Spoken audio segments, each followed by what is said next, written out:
Okay. I should be live again, but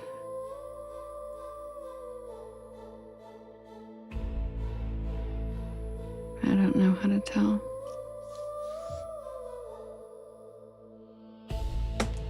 Why did it end? Does anybody know? I wonder why. Well, that means it just ended right now. Yeah, 3 minutes ago. Why?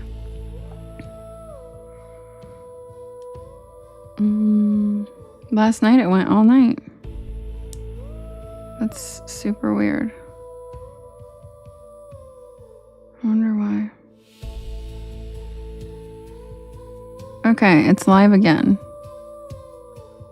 I have no idea why that happened. But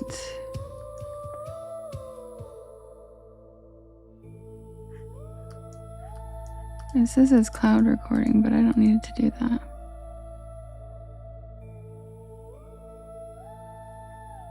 Maybe that's why. Okay, if it ends again, somebody come in and tell me, will you? Please? Yeah, I see you, Lady Rose. Hi. I have no idea why that happened. Sorry about that. But I'm back. If it happens again, you guys, just come over and tell me. I have no idea why. Last night it went the whole 3 hours, no problem. So I'm sorry. Okay, give me 1 second, quick swig, and then we are ready to go. All right, we're back in action on all 3.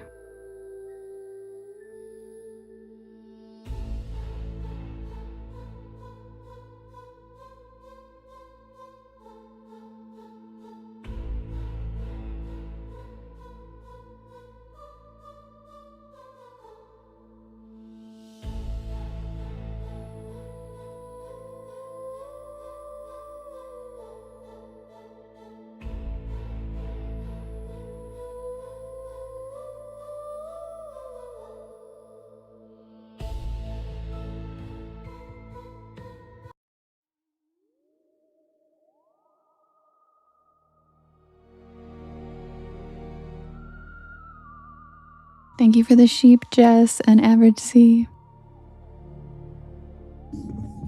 Hi, Kim.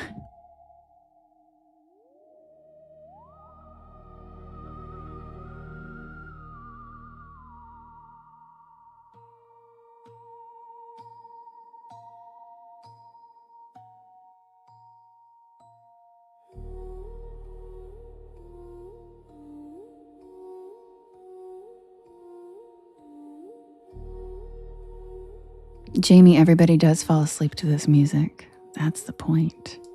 By the end of the live, most of our porch pals are asleep.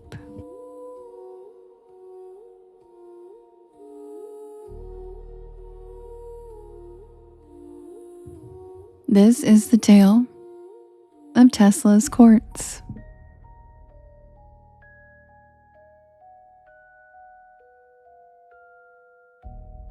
Did Nikola Tesla discover a way to pull energy from thin air? Some say yes. And the key to his discovery wasn't in wires, copper coils, or steam.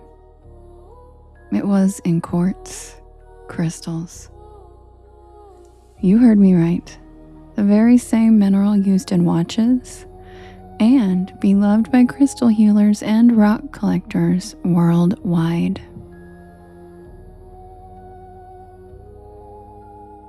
But for Tesla, quartz wasn't just an ordinary rock. He believed it had incredible power, enough to tap into the energy of the earth itself.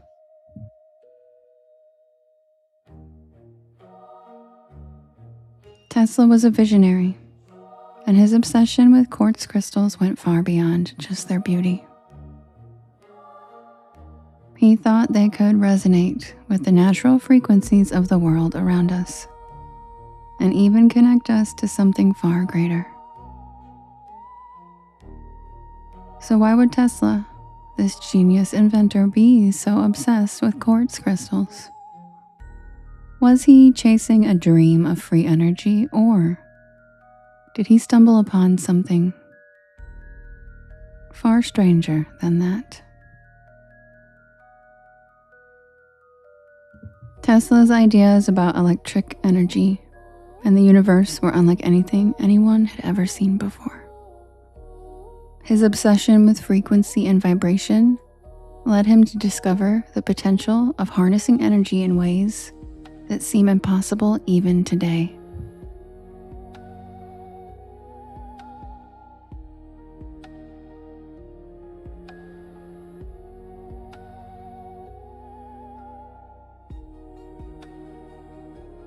Tesla was a man who saw the world in a completely different light.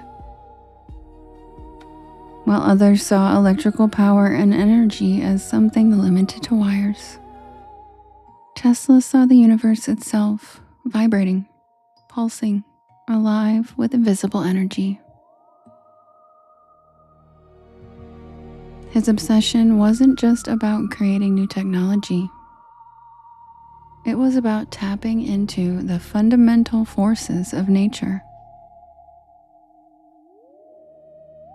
And in his quest to unlock the mysteries of the universe, Tesla discovered something that would eventually captivate him.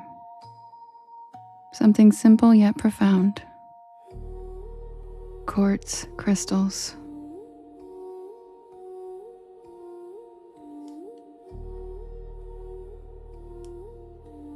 But what did these seemingly unremarkable stones have to do with his grand vision? You might think of quartz crystals as little more than decorative items found in jewelry and used in watches, but for Tesla, these crystals were a key to understanding the very fabric of reality itself.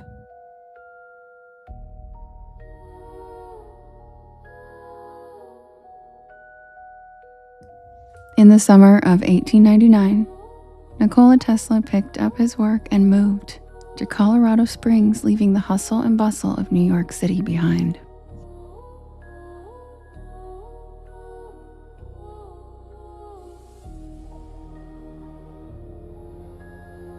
But it wasn't just for a change of scenery. Tesla wanted to escape the noise. And not the typical noise that you'd expect in a busy city. He was after something more subtle. You see, Tesla was obsessed with listening. And not just with his ears, but listening with his entire body and mind to the frequencies of the world around him.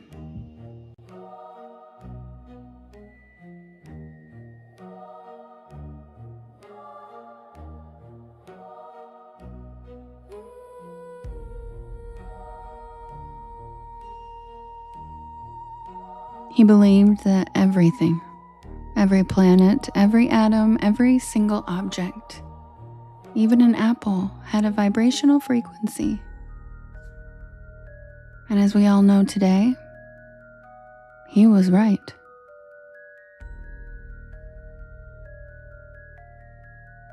In Colorado Springs, in the quiet isolation of the mountains, Tesla could hear the hum of the earth itself.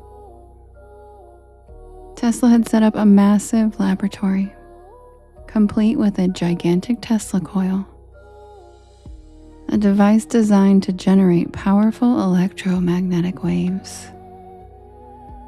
Thank you, Shells. It was here that Tesla believed he could harness the Earth's natural vibrations. And with a 200-foot antenna, Tesla began transmitting massive electrical currents into the atmosphere, testing the limits of what he could achieve.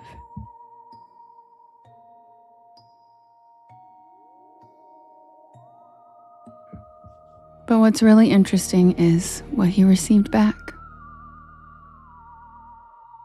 Tesla didn't just send signals, he was detecting signals as well. strange pulses, rhythms, and frequencies from the earth. Hi, Landon. Hi, Boo Boo. He believed that these were not random. They were resonances embedded into the very fabric of the planet. And in his quest to capture the Earth's hidden energies, Tesla used something crucial: quartz crystals. He believed quartz crystals could help him tune into the natural frequencies of the planet. They could act as resonators, amplifying the energy he was trying to capture. But what exactly did Tesla think was going on with the Earth's vibrations? And how did quartz crystals fit into this grand plan?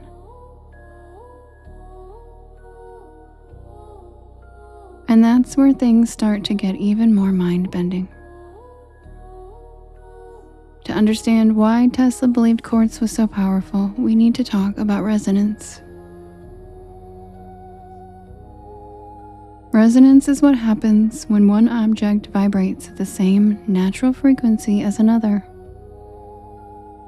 It's how a singer can shatter a wine glass by hitting the exact pitch that causes the glass to vibrate in sync until it breaks.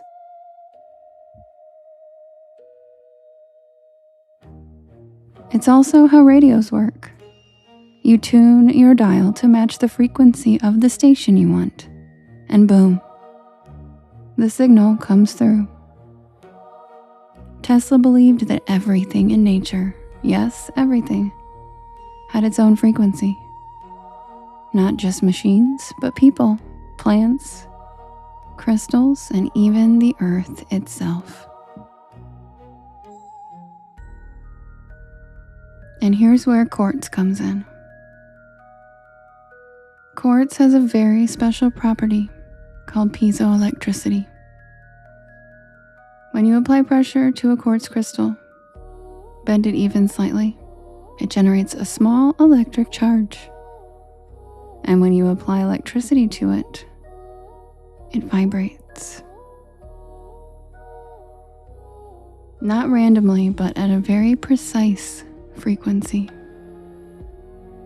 That's why quartz is used in watches, in radios, in computers, basically anywhere you would need stable and reliable frequencies.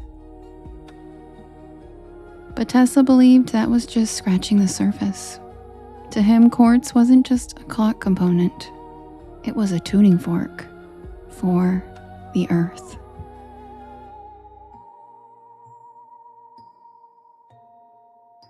Remember earlier when we were talking about how Tesla heard the Earth's frequencies? Well, it turns out the Earth really does vibrate. It's called the Schumann resonance. A low-frequency electromagnetic pulse created in the space between the surface of the Earth and the ionosphere. It naturally oscillates at around 7.83 hertz. And guess what? That's the same frequency range as alpha brainwaves.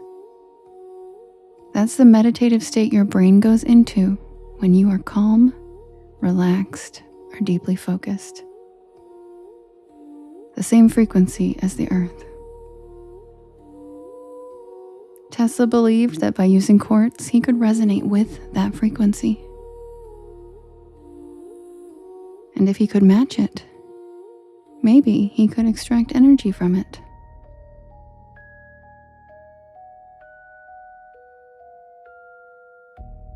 His idea was simple, but revolutionary. If you could tune your equipment to the same frequency as the Earth, you wouldn't need wires. You wouldn't need fuel. You could just pull raw energy directly from the planet's electromagnetic field. And he called it wireless power transmission. And crystals, especially quartz, were the tuning mechanism. Just like a radio dial, but instead of music, he was tuning into the earth itself.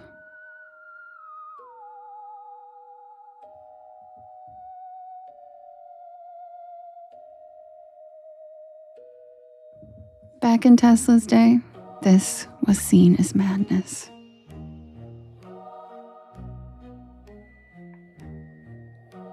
Scientists, engineers couldn't wrap their heads around the idea of a world without power lines, without combustion, without oil. But Tesla wasn't trying to invent the future. He was trying to return us to the natural order, where energy wasn't something we mined or burned. It was something we resonated with. And quartz was the tuner. It was the key to unlocking the planet's natural energy system. And here's where it gets really strange. Tesla wasn't the first to believe in the power of quartz. Ancient civilizations from the Egyptians to the Maya used it too. And some researchers believe they weren't just using it for decoration. They were building entire structures around quartz to tap into the same thing that Tesla was chasing.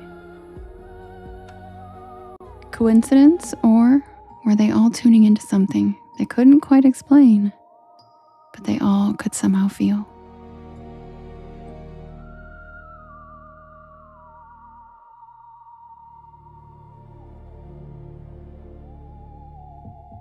Why did ancient civilizations build their most sacred temples with it? Why do we keep finding quartz not just as jewelry or statues, but baked into the actual foundations of pyramids, megaliths, and temples around the world?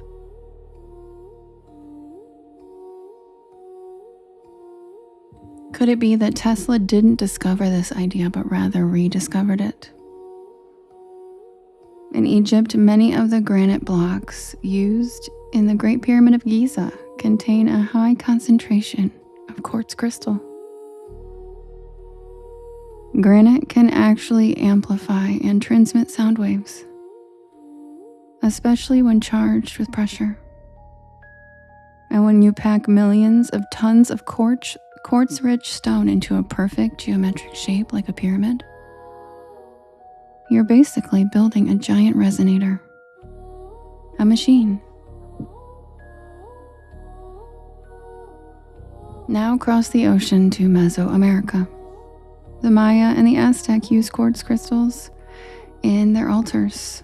Some of their temples, like the Pyramid of the Sun in Teotihuacan, are aligned with astronomical and geological energy lines, sometimes called ley lines. And quartz deposits are found right beneath them. Coincidence? Maybe. Or maybe they were tuning into something.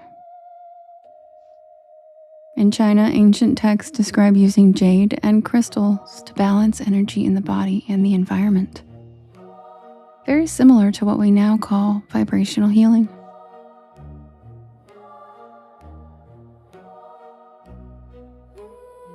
Ancient people weren't just randomly stacking rocks, they were measuring, aligning, resonating, just like Tesla. Some researchers believe these ancient sites weren't just a place of worship, but they were energy centers, devices. They were amplifiers that used vibration and resonance, possibly powered by or enhanced by quartz, to connect with the Earth's natural energy field. Now, if that sounds like what Tesla was doing in Colorado Springs, it's because it is.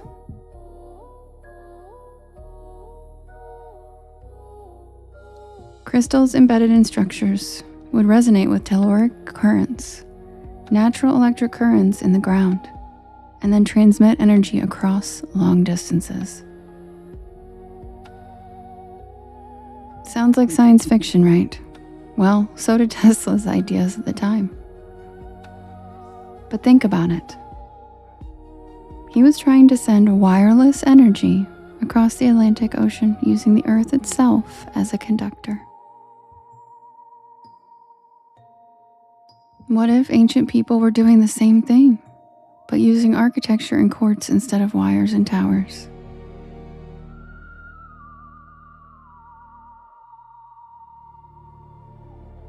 Tesla made it his mission to bring it back. He didn't think he was creating something new. He thought he was restoring forgotten knowledge. And so, he built it. A massive tower, laced with copper, steel, and you guessed it, quartz crystals.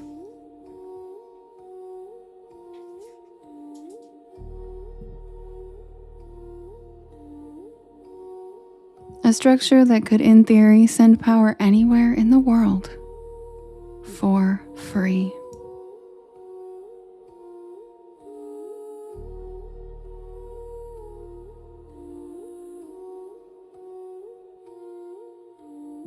But what really happened to Tesla's greatest invention? And why did it disappear almost as quickly as it appeared?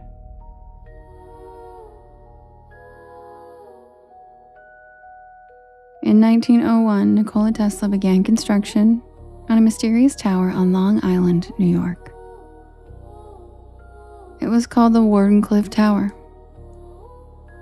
And to most people, it looked like another radio antenna. But Tesla wasn't just trying to send messages. He wanted to send energy through the earth, not through wires, not through power lines, but wirelessly to anyone, anywhere on the planet for free.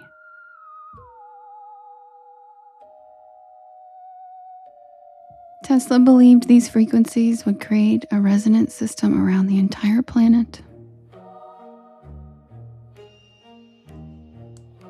And what was his secret ingredient? You guessed it, quartz. He believed that they would amplify the resonance of the Earth's own frequency, allowing him to create a planetary tuning fork. Once tuned, any device equipped with the right resonator could draw power from the air. Clean, safe, and limitless. And that's when the trouble started. Because Tesla wasn't just building a power source, he was threatening to make entire industries obsolete. No wires meant no copper, no coal, no oil, no monopoly. And if you've studied a little history, you know the greedy men who run industries have never taken kindly to disruption, and especially not to generosity. Tesla had originally secured funding from one of the most powerful bankers of the time, J.P. Morgan. But when Morgan found out that Wardenclyffe wouldn't just be used for communication, but for free global energy, he couldn't have that. So he pulled the plug, literally. Yes, Holly, your bank. Tesla's funding dried up immediately and construction was stopped. And the tower, Tesla's greatest achievement, was demolished in 1917. The Wardenclyffe Tower was erased, and along with it, Tesla's dream of free energy for all of us. In the decades since his death, many of his ideas, wireless energy, resonant frequency, crystal-based communication, have all quietly become real. And today, some of the world's most advanced technologies are powered by the very thing Tesla was obsessed with: quartz crystals.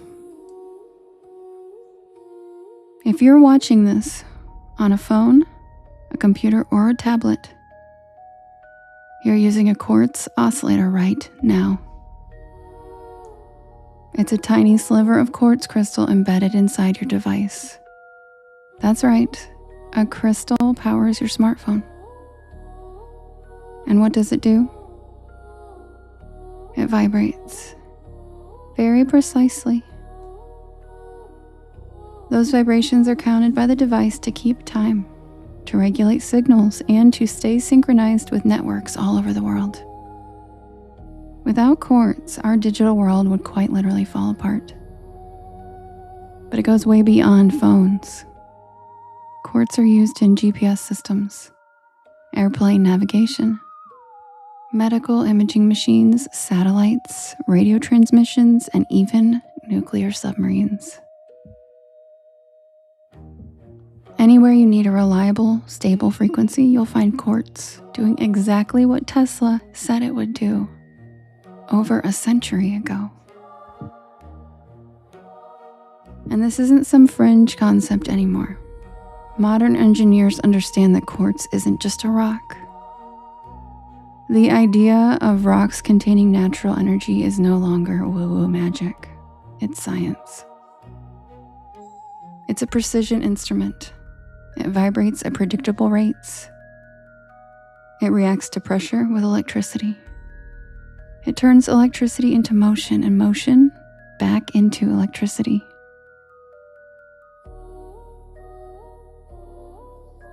In other words, it resonates. Exactly the way Tesla described. Because if everything is energy, if everything is vibration, then with the right frequency, you don't just change machines, you can change reality. So what do you think? Was Tesla just a brilliant inventor who got in over his head, or did he uncover something bigger? Something that the world's powers just weren't ready for? And to watch the rest of this story, because this is a consolidated version, the entire 30-minute episode where it explains later who came and stole all of his patents once he passed away, feel free to watch it on my YT channel or any of the podcast streaming sites. That's the tale of Tesla's quartz crystals.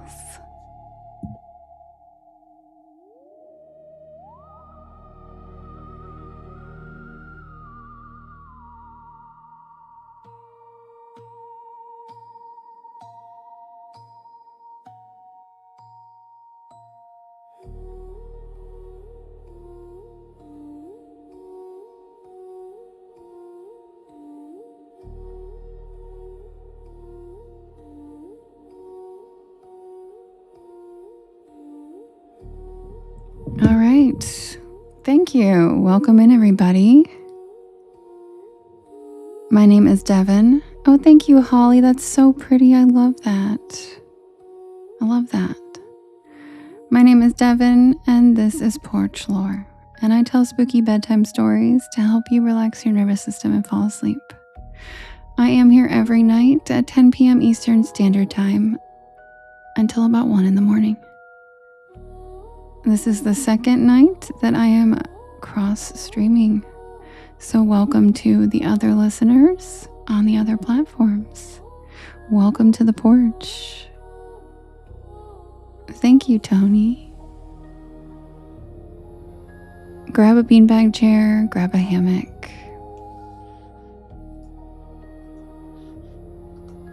Check out the shooting stars. Sit back and relax. Happy Friday. Hi, Timothy. Hello, Wolf King. Hi, Christine.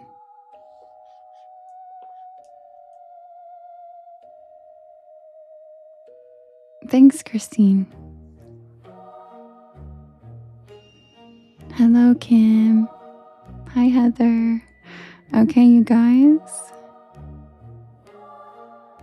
I'll be right back with the next poll for us to vote for the next story. Happy Friday. Also, while I'm setting up the next poll, if you guys could do me a big favor, could you hit that share arrow in the bottom right-hand corner?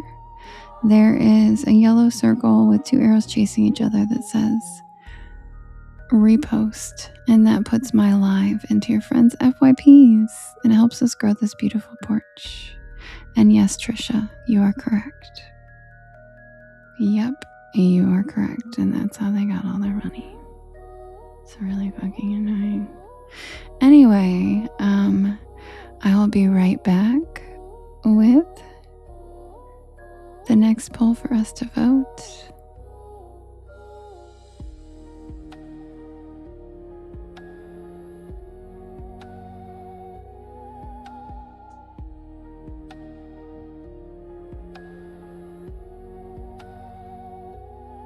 Good night, CJ. We love you. Good night, Ange. Have a good trip. Love you. Thank you for the sunset.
Okay, you guys, the next poll is ready.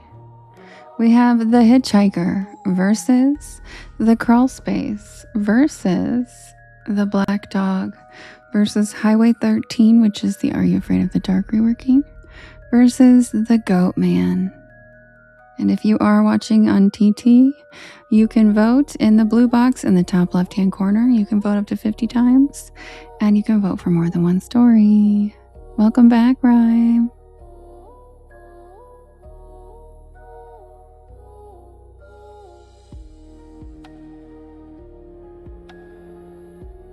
And yes, Mandy, all of my stuff is on my YT page.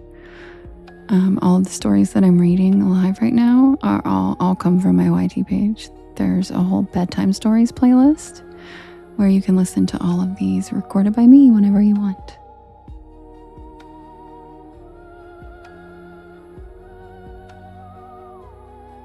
Okay, James, I keep forgetting. I promise I'll do it.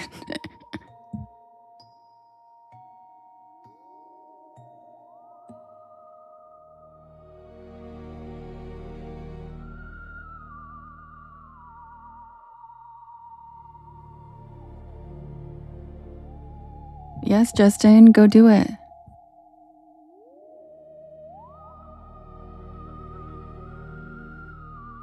Go Go give the hitchhiker some votes.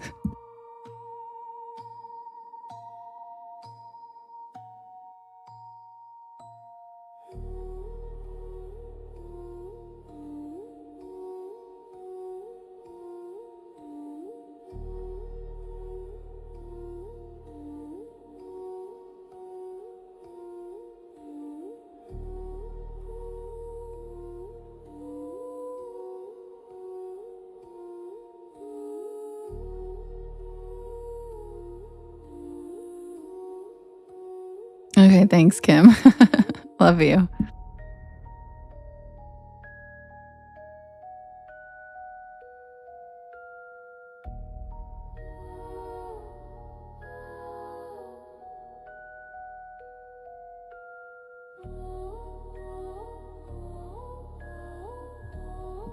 All right, and the winner is the Black Dog of Hanging Hills.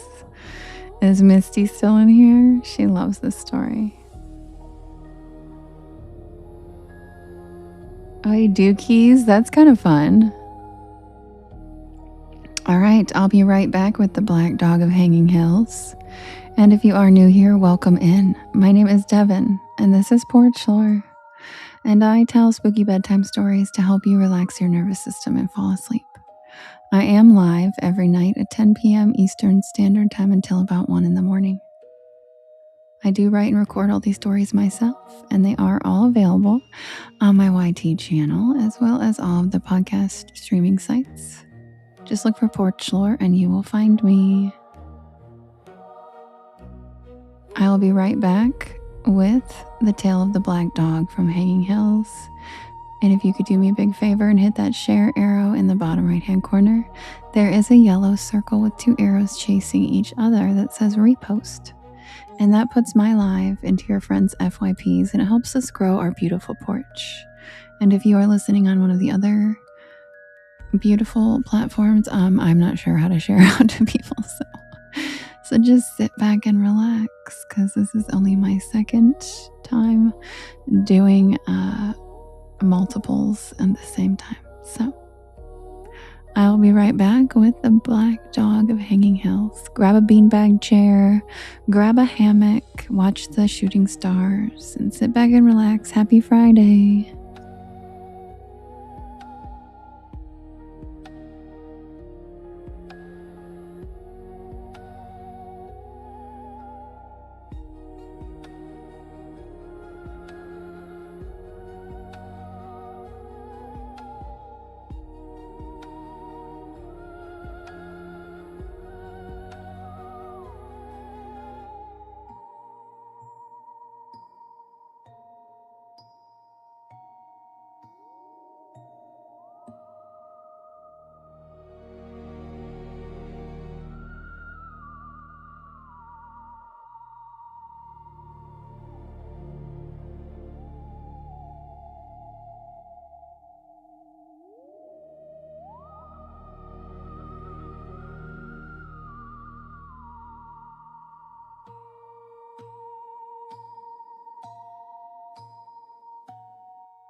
This is the tale of the Black Dog of Hanging Hills.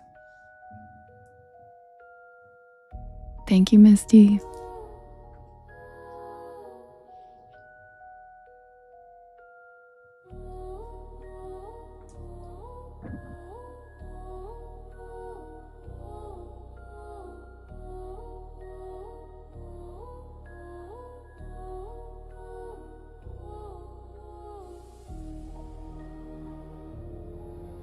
Hi, Pittsburgh Penny. Marisol, thank you for the hand hearts. Thank you for the tacos and the populars.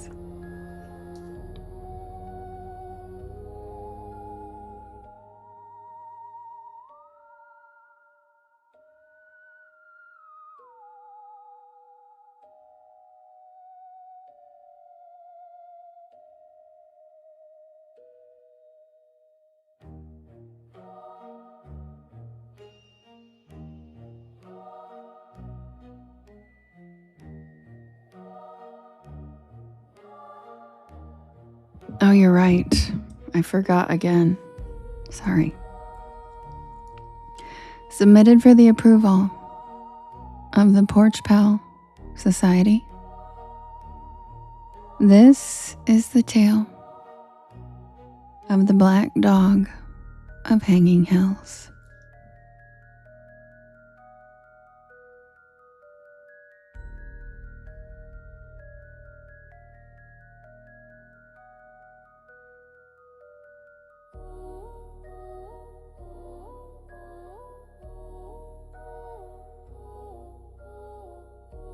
I'm glad, Diane. We're glad you're here.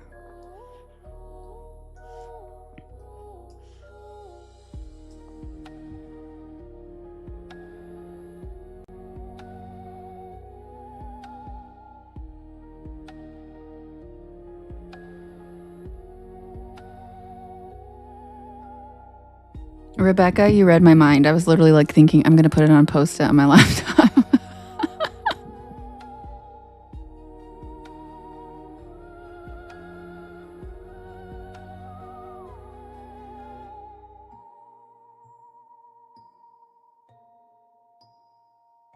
Also, happy Beltane and happy full moon to my fellow porch pals out there. The energy is very intense and very high vibration and powerful at the moment. Not sure if the rest of you guys are feeling it. Thank you so much. That's so pretty.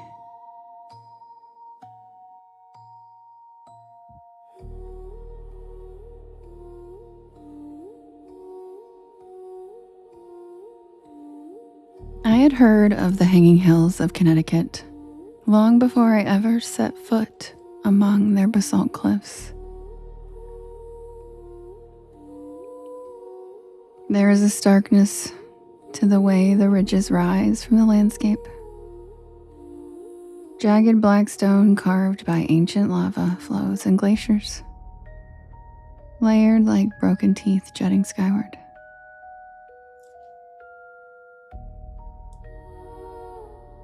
Travelers once wrote of the place in almost reverent tones.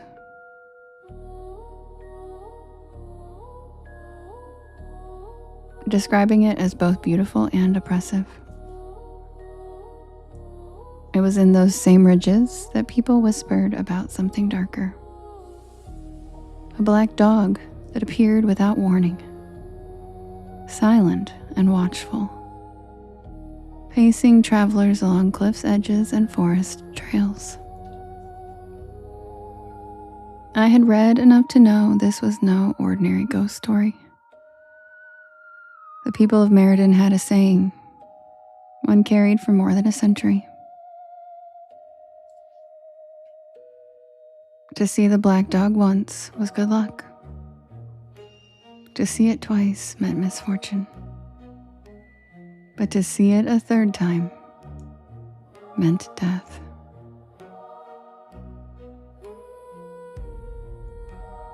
It was not said with a wink or a storyteller's flourish.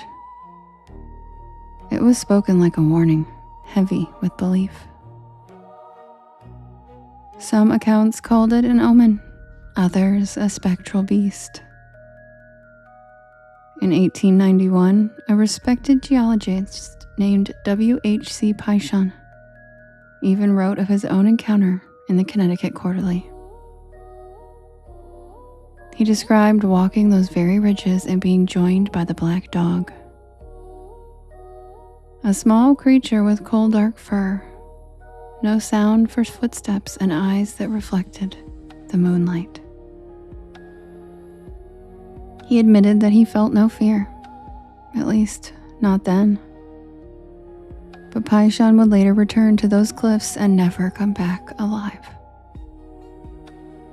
His colleagues wrote that he fell to his death from West Peak. But many locals muttered that the black dog had been with him for the final time. I am not superstitious, but the idea of a spectral creature tied to fate had me intrigued.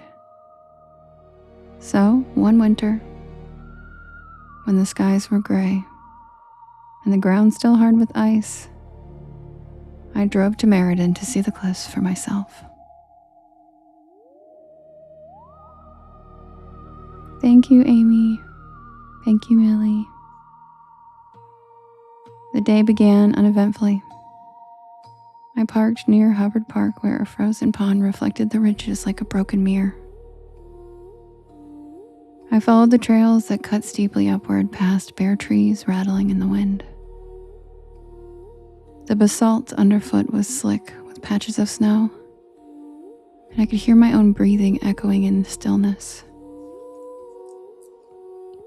The higher I climbed, the more the world below seemed to fall away, leaving me alone with stone, ice, and the sky.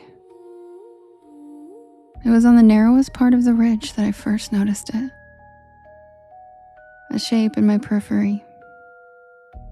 When I turned, I saw a dog. Coal black, standing just ahead of me on the trail. Its fur was so dark it seemed to swallow the pale light of the moon. But the strangest part was the silence. No sound of breathing, no crunch of paws on snow. The dog didn't approach. It simply trotted a few paces ahead and then it stopped to look back at me to see if I were to follow.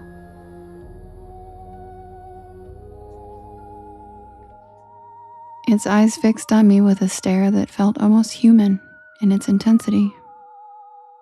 And I should have felt fear, but instead I felt a strange calm, as though its presence was expected. I followed it up the trail. Whenever I slowed, it slowed. When I tried to press on, it would match my pace. It led me higher to where the cliff opened into a rocky overlook above the valley. And that was where the storm struck. It came on suddenly, rolling over the ridge like a living wall. The wind rose with a shriek, lashing through the skeletal trees. Snow fell in a blinding curtain, erasing the trail, the valley, even the horizon. I wrapped my coat tight and I pulled my scarf over my mouth, but the cold was merciless, cutting into me like blades.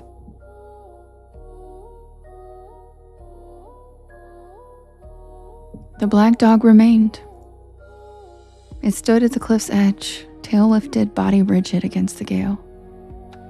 It didn't flinch when the wind howled, nor when the thunder cracked like a cannon overhead. It merely turned its head, as if signaling for me to follow. With the storm closing in, I had little choice. I pressed forward, boots slipping on ice, until I reached the dog's side. From there, I saw a narrow path that I hadn't even noticed before.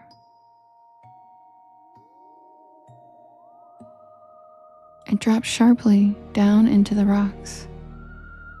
The animal bounded ahead, silent as ever, while I stumbled after it, half blinded by snow. The path twisted downward until we reached the mouth of the cave.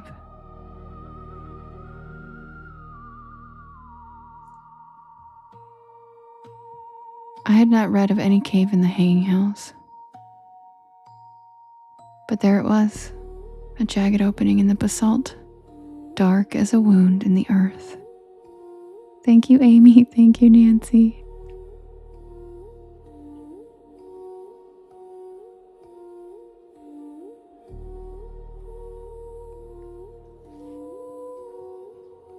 The dog slipped inside without any hesitation. I hesitated only a moment before ducking in.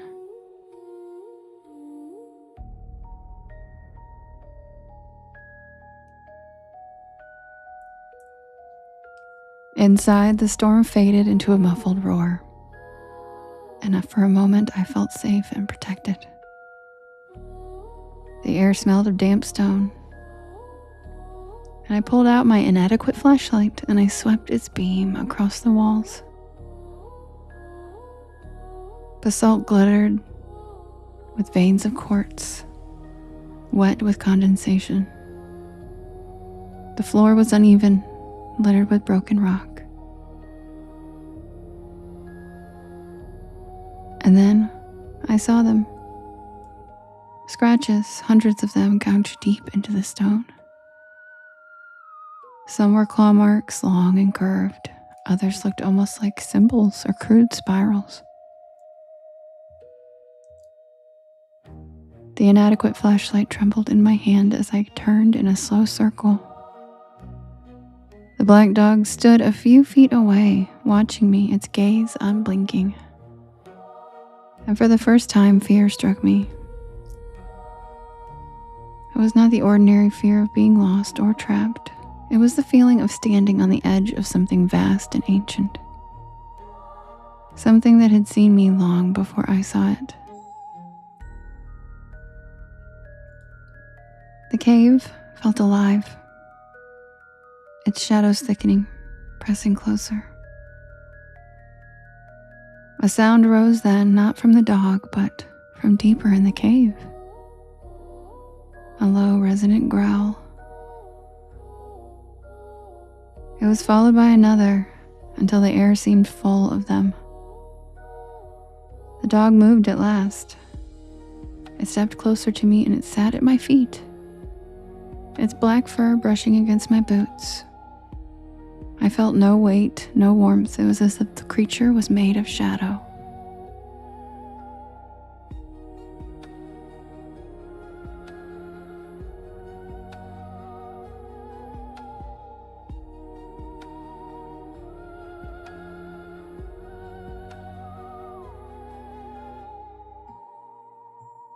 The growls swelled into something like laughter, and the inadequate flashlight flickered, and in that moment I saw shapes moving along the walls. Huge and twisted, crawling on limbs at impossible angles.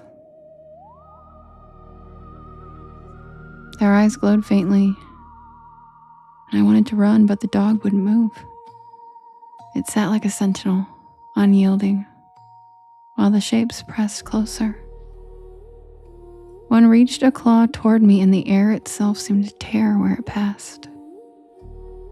The storm outside gave a sudden ear-splitting crack of thunder, and the cave shook, snow blasting into the entrance, scattering ice crystals like glass. The dog rose then, barking soundlessly, and then it leapt into the whiteout. I ran after it. The cold hit me like a hammer, but I didn't stop. I stumbled down the slope, blinded by snow, guided only by the flicker of black fur ahead of me. The storm howled in my ears, drowning every other sound until at last I burst from the ridge into the shelter of the lower woods. And just like that, the dog was gone. I searched, calling into the storm, but I couldn't find it. The snow fell softer here, muffling the world into silence, and my inadequate flashlight revealed only trees, rocks, and the faint trace of my own footsteps.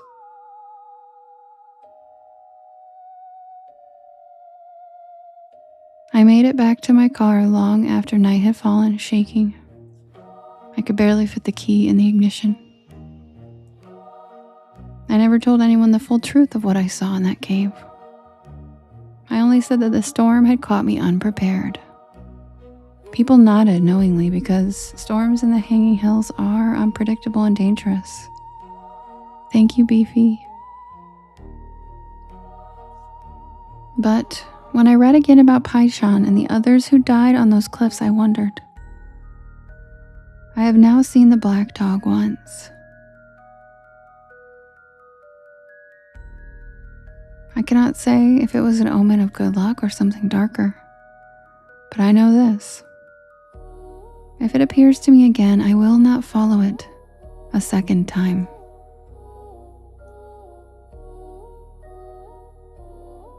And that's the tale of the black dog of Hanging Hills.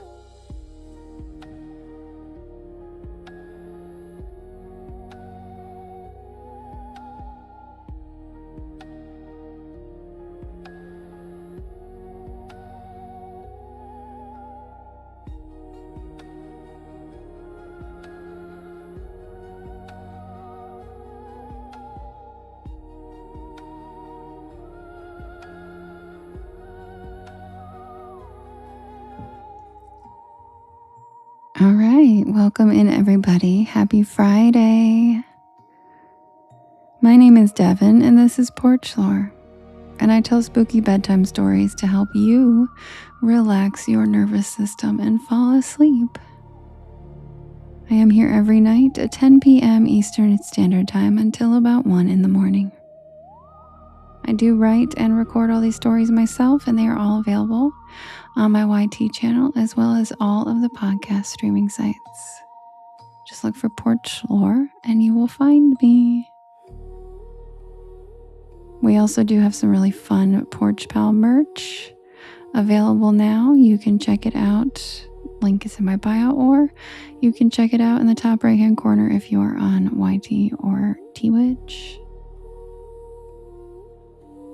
It's very cute stuff.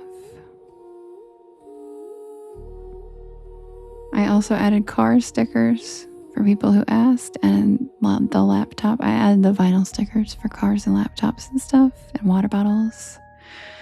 So I hope you like them. All right, I'm going to set up the next poll for us to vote for the next story. Happy Friday, Porch Pals. We made it through another week.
Okay, guys, the next poll is ready.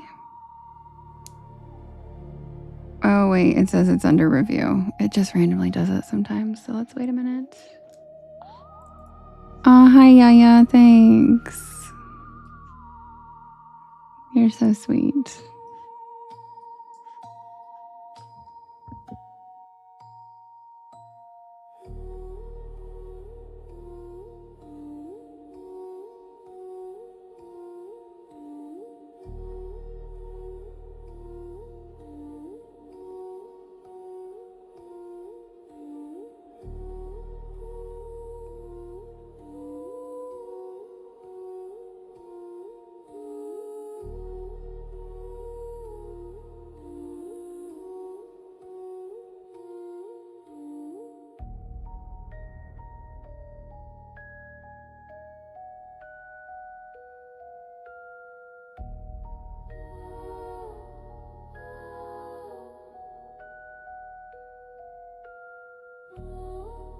So how's everybody's Friday? I'm still waiting for the poll to be accepted. Does anybody have any fun plans this weekend? And Michael, the quick swig sticker was voted off the island. It was replaced by the flashlight, I believe. I don't know what that means, Jason, but I hope you enjoy whatever that is. You're graduating, Yaya? Oh my gosh. Heidi, your son's coming to visit. That's lovely. Oh, a soccer game. That's fun. A new kitty, Ellie. Oh my goodness. Is that the one you posted hiding?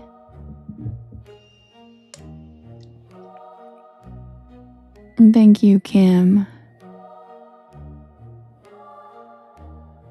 It was warm where you were? Lucky. I'm so excited you graduate. You graduate tomorrow?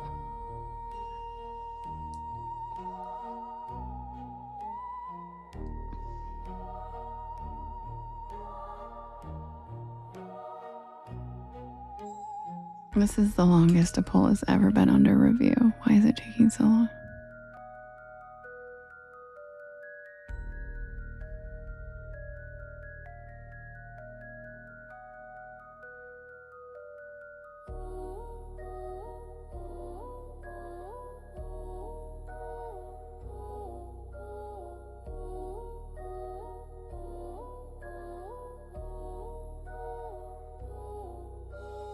Yes, it is a full moon. Happy Beltane, everyone.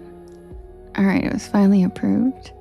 All right, the next poll is the Hitchhiker versus the Devil's Tramping Ground versus the Selkies versus the Flatwoods Monster versus the Lake Worth Monster.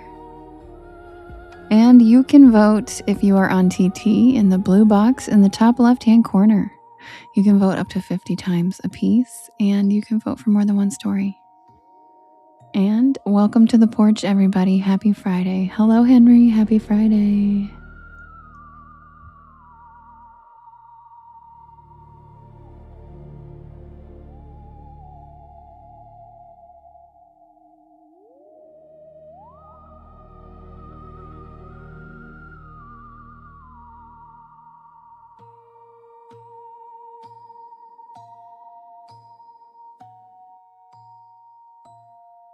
All right. Devil's Tramping Ground is taken off. Selkies, Flatwoods Monster, and Lakewood Monster. No one gives a shit about them because, whoa. Straight zeros for those monsters.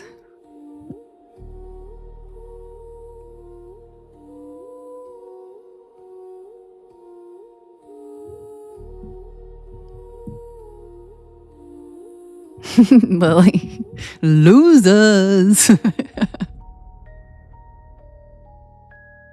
Who's it gonna be? Looks like the Devil's Tramping Ground is just blowing everybody else out of the water.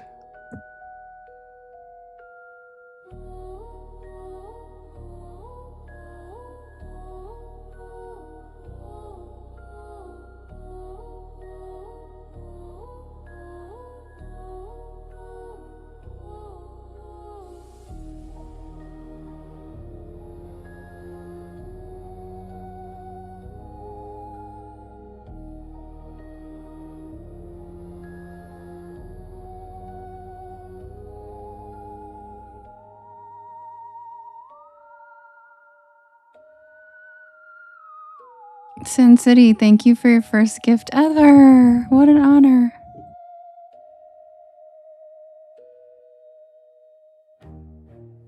No, Justin, I am so relieved I'm finally out of whatever algorithm that was.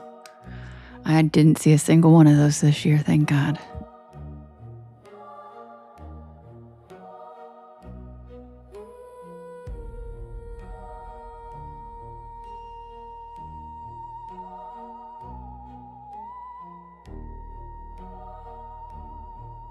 All right, Devil's Tramping Ground 1. He said, lucky you. You didn't either? Hell yeah, Holly. And this is probably the first year I ever haven't. I will say I've seen those for the last fucking, it feels like 20 years. The Devil's Tramping Ground 1.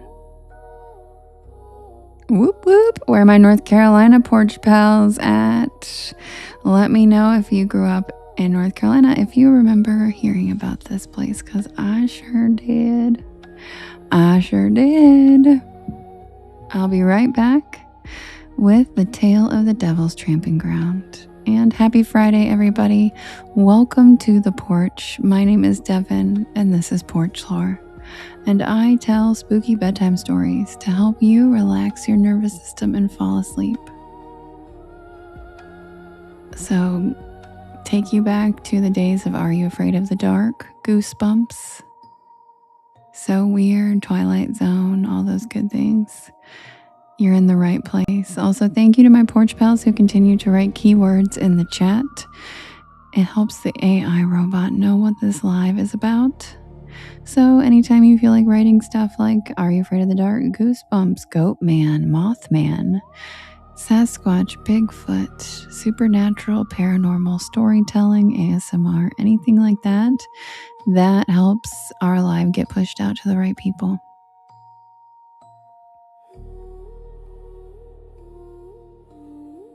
Shannon, probably, because there is folklore pretty much consistent everywhere in the world. I've never heard a story that is the only story I've ever heard like that, except for one. There's one that's like ludicrous. But besides that, almost all folklore has, like, I can't tell you how many people have told me the story about the car that you turn off and it'll get pushed up a hill or something by a ghost, or pushed over the bridge by a ghost if you turn off your car. And like, that story exists everywhere. So I am sure fairy rings exist all over in nature, and I'm sure they have been attributed, especially in the Bible Belt, to the devil. Pretty much anywhere that there were fairy rings. So I would assume probably so, Shannon. Let's see if it's the same. I'll be right back with the tale of the Devil's Tramping Ground.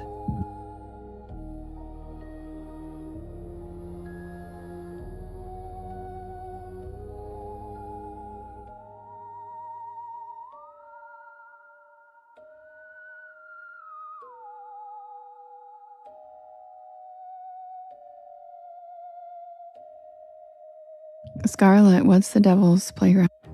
Where is that? What is that? Thank you, just in time.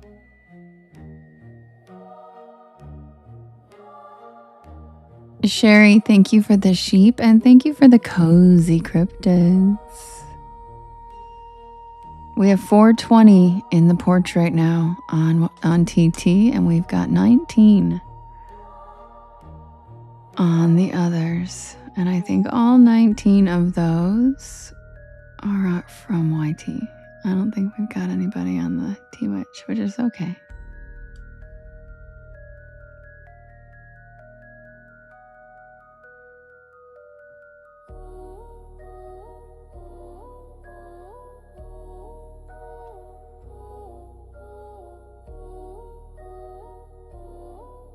Beefy, there's another person in here named Just in Time, see?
Yeah, you're right. Yeah.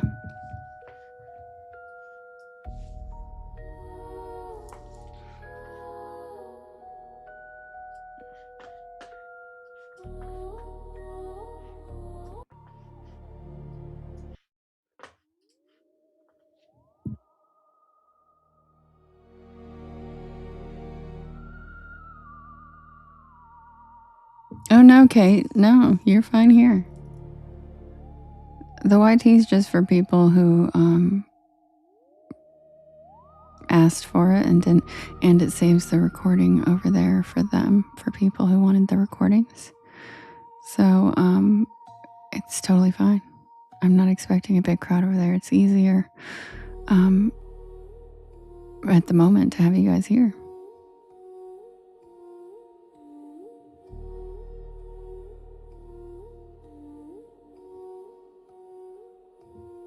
Wait, yeah, there is. And I thought it was you. I'm confused too. Oh my God. That's so funny. I was calling her Yaya, but her name's Ayana. Ayana? Ayana. Thank you for the kind words. I just realized that now, Yaya. Thank you. Ayana, I'm sorry I was calling you Yaya because I have a friend and I thought it was her. It's the same name. It's so cute. Oh wait, it's Lady Rose. Pfft, it's Lady Rose. Wait, you guys, what? Oh my God, I love that. Thank you, Chris, for the beautiful hot air balloons. Oh my God, it's Lady Rose. I love you. You're so cute. Because I can't see the pictures in the thumbnail, really. I just see the chat. I didn't know that you guys had the same name. That's so cute. You call your name twin. Oh my God, now it makes sense. Okay. Because Lady Rose, Yaya just asked, is there a Yaya in the YT chat? And I was like, yeah, isn't it you? And she's like, no. I didn't know you guys had the same name. That's so cute. I love it. User, you've only missed 2 so far. All right, I'll be right back. Quick swig.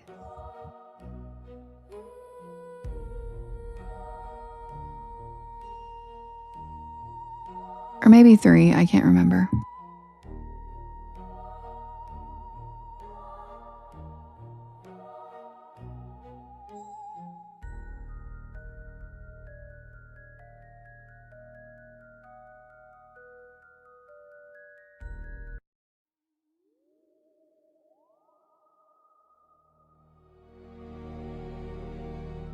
Submitted for the approval of the Porch Pals Society. This is the tale of the Devil's Tramping Ground.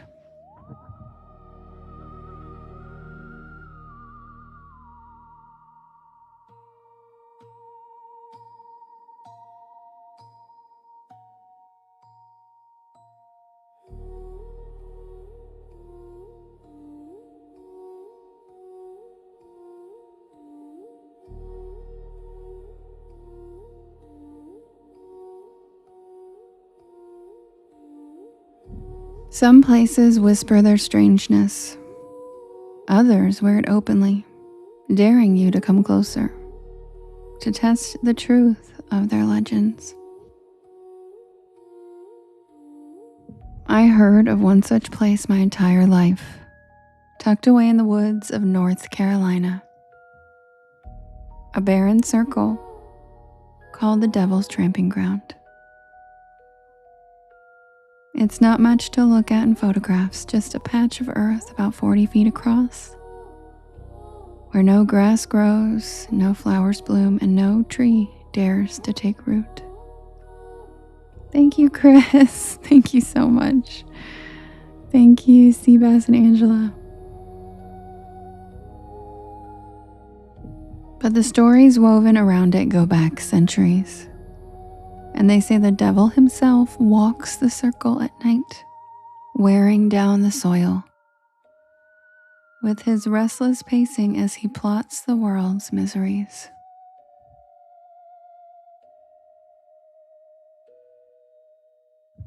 Others whisper it's a portal, a wound in the earth, where something older seeps through. I had it filed away in the back of my mind for years. But as autumn deepened and my appetite for the strange stirred again, the place called to me. Unlike most legends, this one wasn't about a hidden ruin or a hard-to-find cave. Oh, that's so cute, Chris. Thanks. I've never seen that.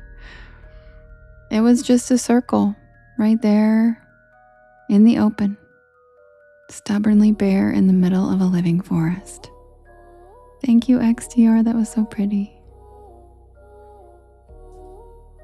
But that was enough. I packed my gear, drove all the way south, and I set my course for the woods near Bear Creek, North Carolina, where the locals said the circle still waited.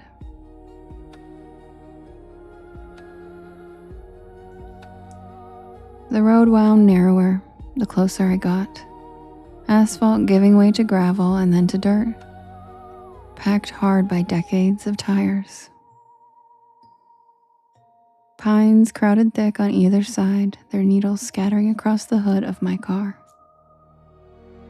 A thin drizzle began to fall, streaking the windshield and making the world outside look hazy and softened.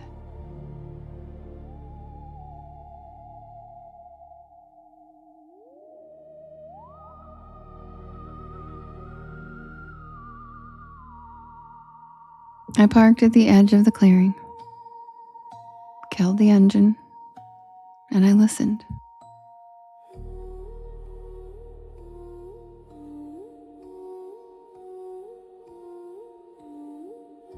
The forest was quiet in that heavy, watchful way it sometimes gets before a storm. I shouldered my pack and I followed the faint path that led deeper into the trees. The air smelled sharp with pine and damp earth, and every step carried me further into silence, as though the woods themselves were holding their breath. And then suddenly there it was, the circle. It stopped me in my tracks.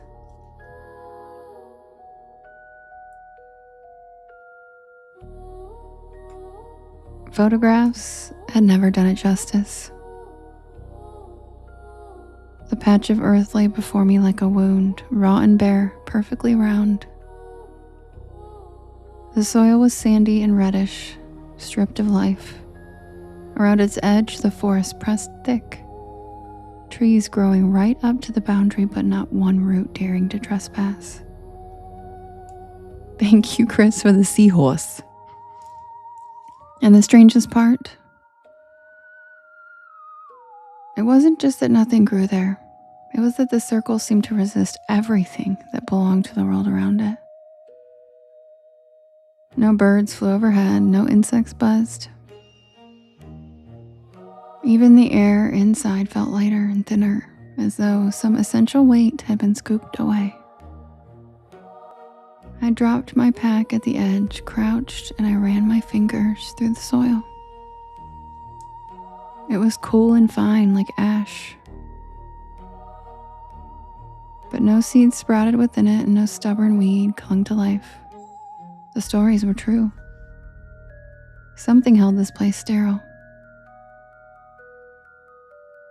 I set up camp a short distance away just beyond the tree line where the ground was soft with pine needles.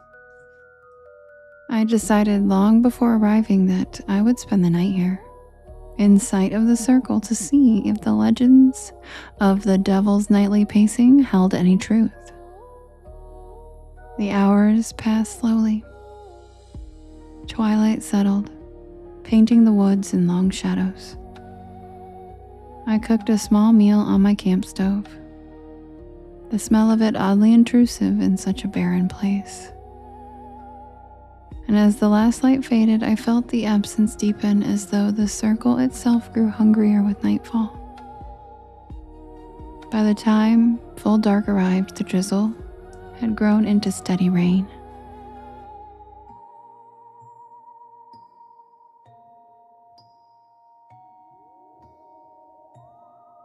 I pulled my tarp tight, listening to the patter overhead, and I let my eyes rest on the circle just beyond the fire's glow.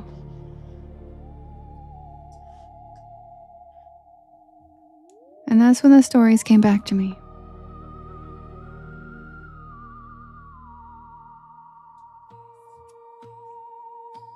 Sharper now.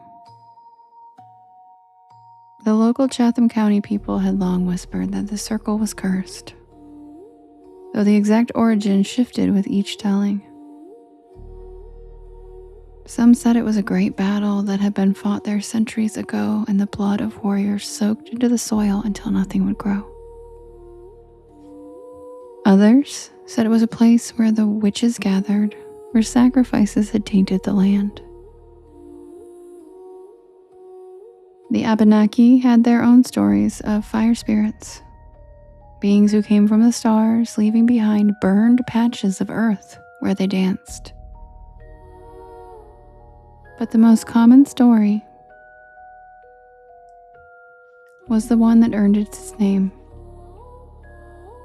It was that the devil himself came here at night, and that he walked the circle endlessly, trampling away any green shoot that dared emerge, plotting humanity's next downfall. Thank you, Chris. That's so cute.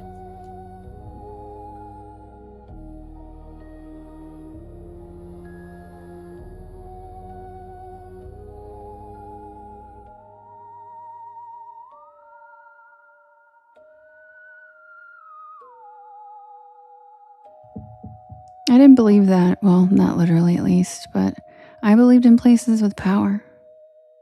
Places where something happened so intense and so strange that it warped the energy of the land itself. And as midnight drew near, I began to wonder if I had underestimated this one. The rain stopped abruptly like a switch had been thrown, and the forest went deathly still. I leaned forward, every nerve alert, and then I heard it. Footsteps. Slow, deliberate, and steady.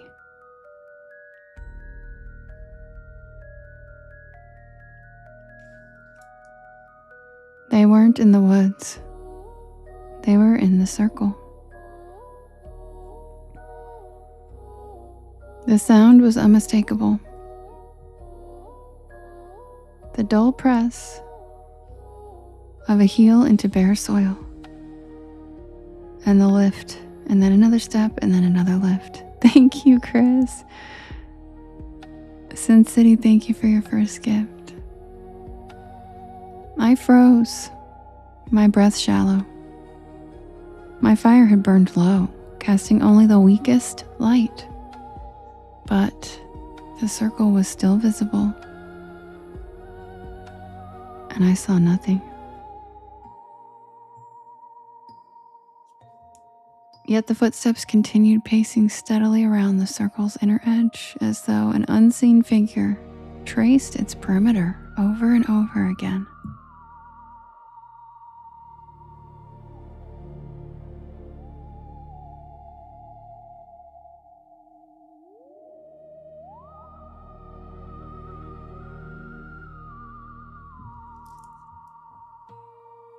My heart hammered. I wanted to speak, to break the silence, but something inside me warned against it. Whatever walked there was not mine to address. The steps went on like that for hours.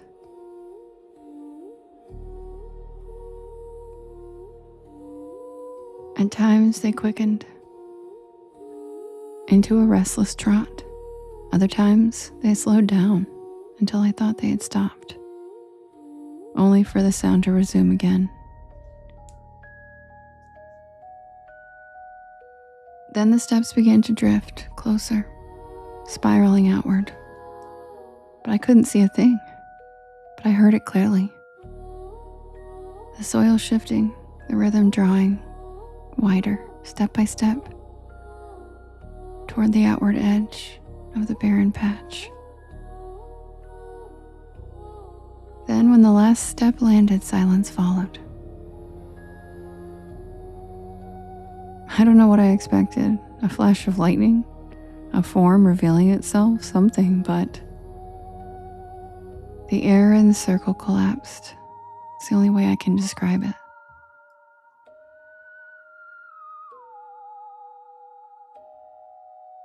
It was as though the oxygen had been sucked out, leaving behind a hollow pressure that pressed against my skull and my chest. And then I saw the glow. It started as the faintest shimmer, no brighter than heat rising from asphalt. Then it thickened, coiling upward from the soil, pale and colorless yet searing against the blackness. It twisted into a column that stretched higher than the treetops, and within it I thought I saw shapes. Not anything human. Its outline shifting faster than my eyes could catch. I stumbled back, my boots sinking into the mud, and every instinct screaming to run. But my legs refused. I was caught, pinned by that glow, as though it was peeling something away from me. The sound came next. No footsteps this time, but a voice. Not heard in my ears, but in my bones. It was low, rumbling like stone splitting under pressure. It carried no words that I could understand, but I felt its meaning.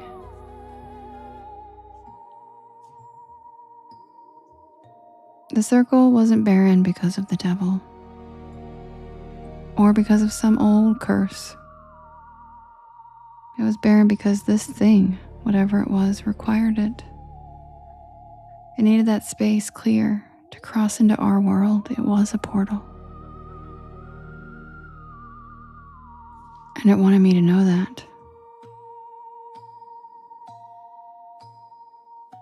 I don't remember moving, but suddenly I was outside the circle, back near the trees, my pack clutched in my hands, shaking. The glow remained for a few moments more, then flickered and collapsed, leaving only darkness and silence. And the footsteps never returned. I didn't sleep at all that night, and at the first sign of dawn, I tore down camp and I fled. My boots never once crossing the boundary of that circle. Now, even months later, I still think about that presence when I close my eyes sometimes. People like to tell stories about the devil's tramping ground because the name is easy, and because it makes for a neat warning. But I know better. Whatever walks that circle isn't the devil. It's something much older.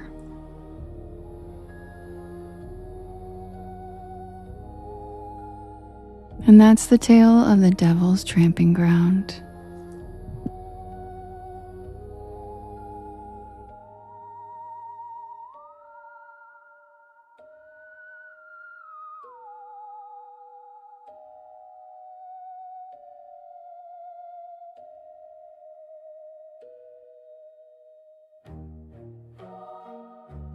Welcome in, everybody. My name is Devin, and this is Porch Lore. I tell spooky bedtime stories to help you relax your nervous system and fall asleep. And I am here every night at 10 p.m. Eastern Standard Time until about 1 in the morning. If you're enjoying yourself, don't forget to give me a follow, so if you fall off that porch, you can find us again.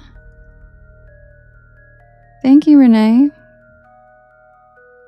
Yeah, Sherry, that's what I thought too. So I decided to throw it on the poll because I was like, you know what? I haven't read that one in a long time. All right, so I will set up the next poll for us to vote for the next story. Happy Friday, Porch Pals. Jesse, thank you for the hand hearts. Hello, Leslie. Chris, thank you for the beautiful sunsets.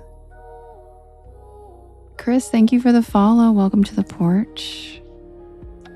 Sierra, thank you for the follow. Welcome to the porch. Katniss, thank you for the follow. Welcome to the porch.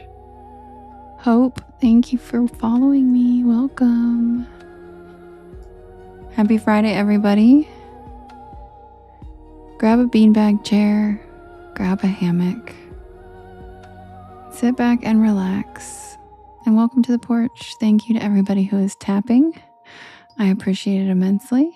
It helps quite a bit, helps get us pushed out. Also, if you could do me a big favor and hit that share arrow in the bottom right hand corner. There is a yellow circle with 2 arrows chasing each other that says repost. And that puts my live into your friends' FYPs, and it helps us grow this beautiful porch of ours. And if you are on the other platforms, I don't know how to share it to your friends, so just sit back and relax and chill.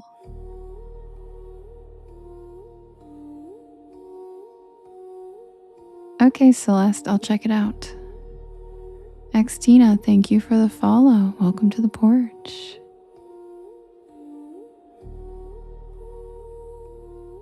All right, I'll be right back with the next poll for us to vote for the next story.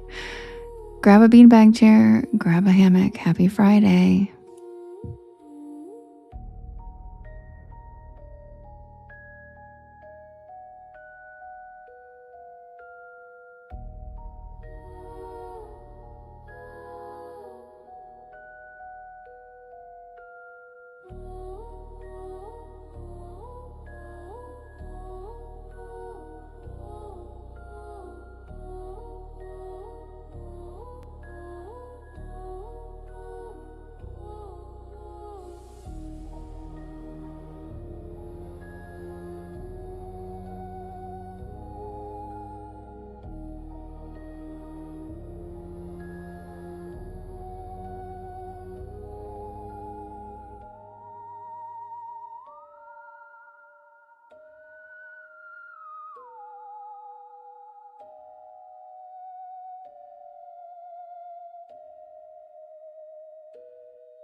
All right, the next poll is ready. We have Cahokia versus the Baker Hotel versus the Puckwudgies versus the Boo Hag versus the Bluff Watcher. You can vote in the top left-hand corner of the blue box if you're on TT, and you can vote up to 50 times, and you can vote for more than one story. Who's it gonna be? Cahokia, the Baker Hotel, the Puckwudgies, the Boo Hag, or the Bluff Watcher? Angelic, thank you for the follow. Welcome to the porch. Silva, thank you for the follow. Welcome to the porch.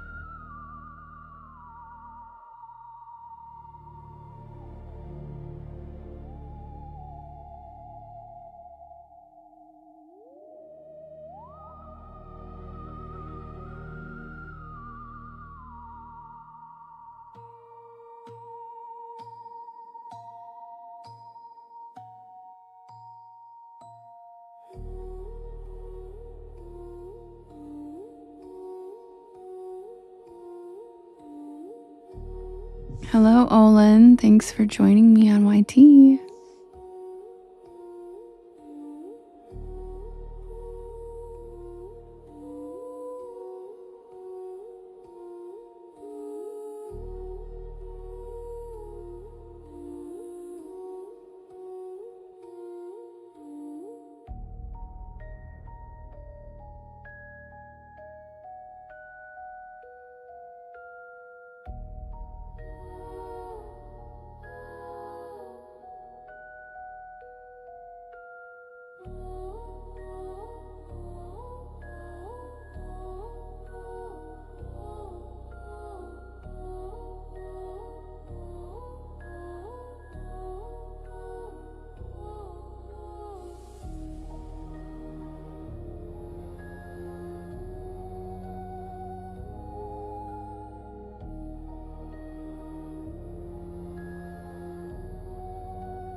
And the winner is Cahokia. I will be right back. Yes, the Boo Hag.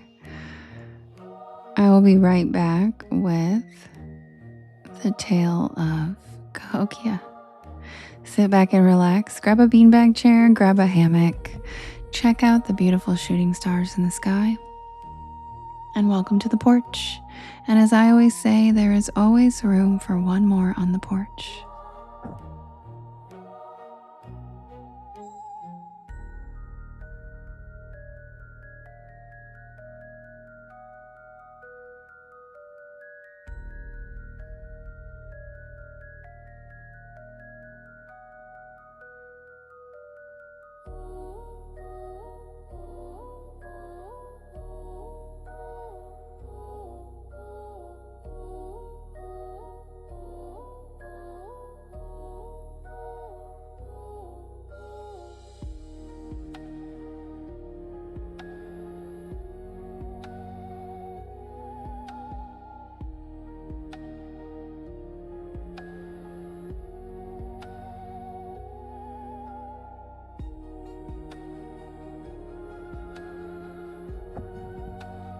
Thank you, Judy. That's so cute.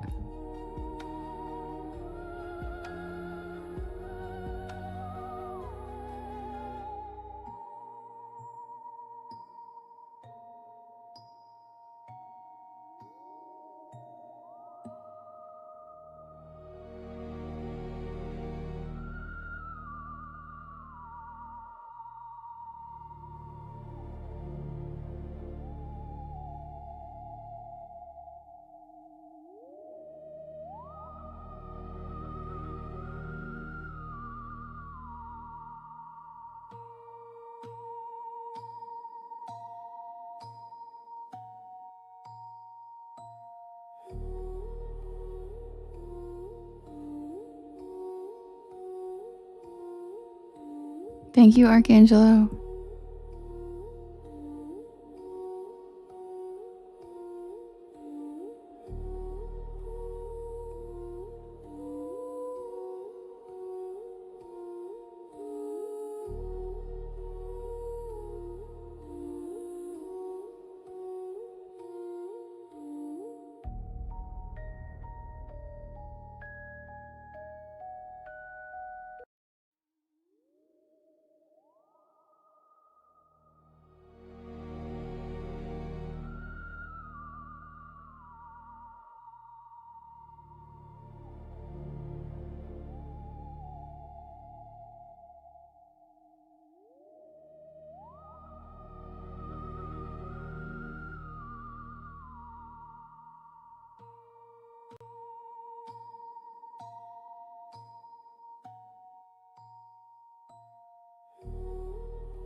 Submitted for the approval of the Porch Pals Society.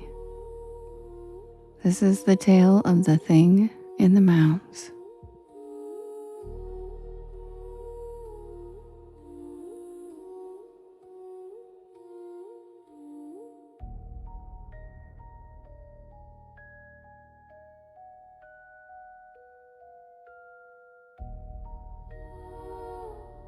And yes, Leslie, let's go.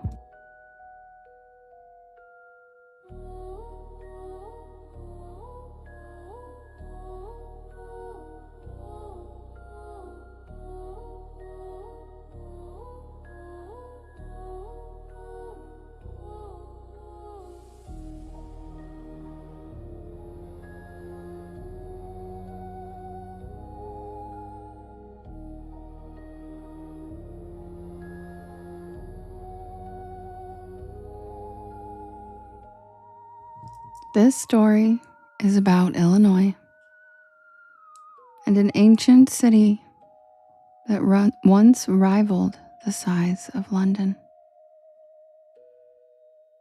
About grassy hills that aren't really hills at all. And about something I saw one night, something I still can't explain.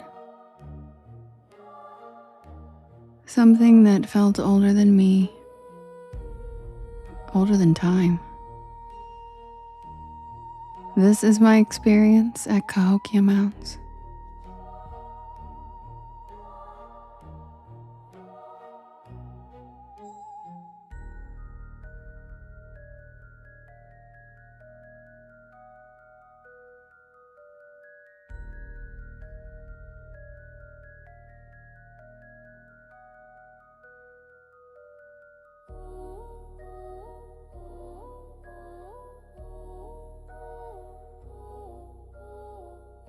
It started last summer.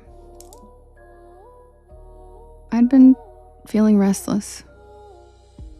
You know that feeling like you're moving but you're not going anywhere? I needed a way. Not a spa weekend and not a Netflix binge. I needed to go somewhere with history. And that's when I decided to return to Cahokia. I had minored in archaeology in college, and I was lucky enough to spend my field school at Cahokia. That's right, I spent one of the best summers of my life in a tiny town in southern Illinois, right along the mighty Mississippi River. Cahokia is massive, and for some reason we're not taught about it in school.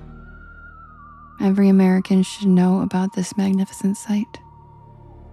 But unless you're into ancient archaeology or from the area, it's doubtful you've ever even heard of it. It's an archaeological site just south of St. Louis. Just outside St. Louis.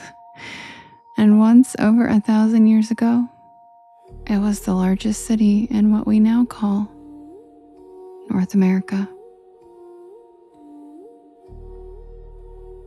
It was bigger than Paris at the time.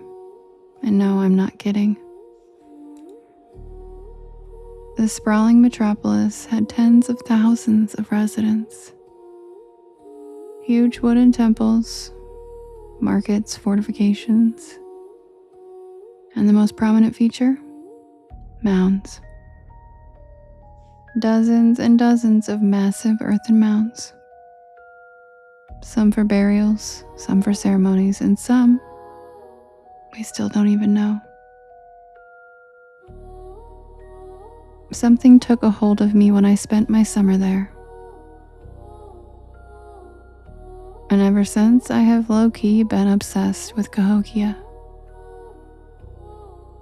I booked a room in nearby Collinsville, and I planned a solo weekend trip to visit the site and take in its magical energy.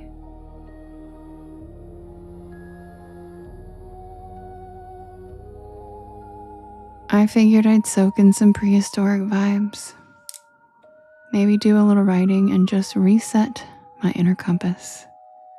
And yes, Mary, this is a real place. All of my stories are based off of actual places. But what I got was something else entirely. When I got to Collinsville, it was gray and overcast. The kind of sky that feels heavy, like it's full of secrets. And I don't know if you've been to that part of the United States, but they call it the American bottom for a reason. It is an abnormally humid part of the Midwest.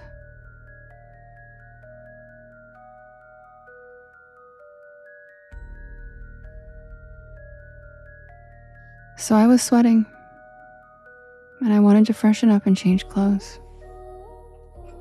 My motel was nothing special, your basic, super cheap roadside place.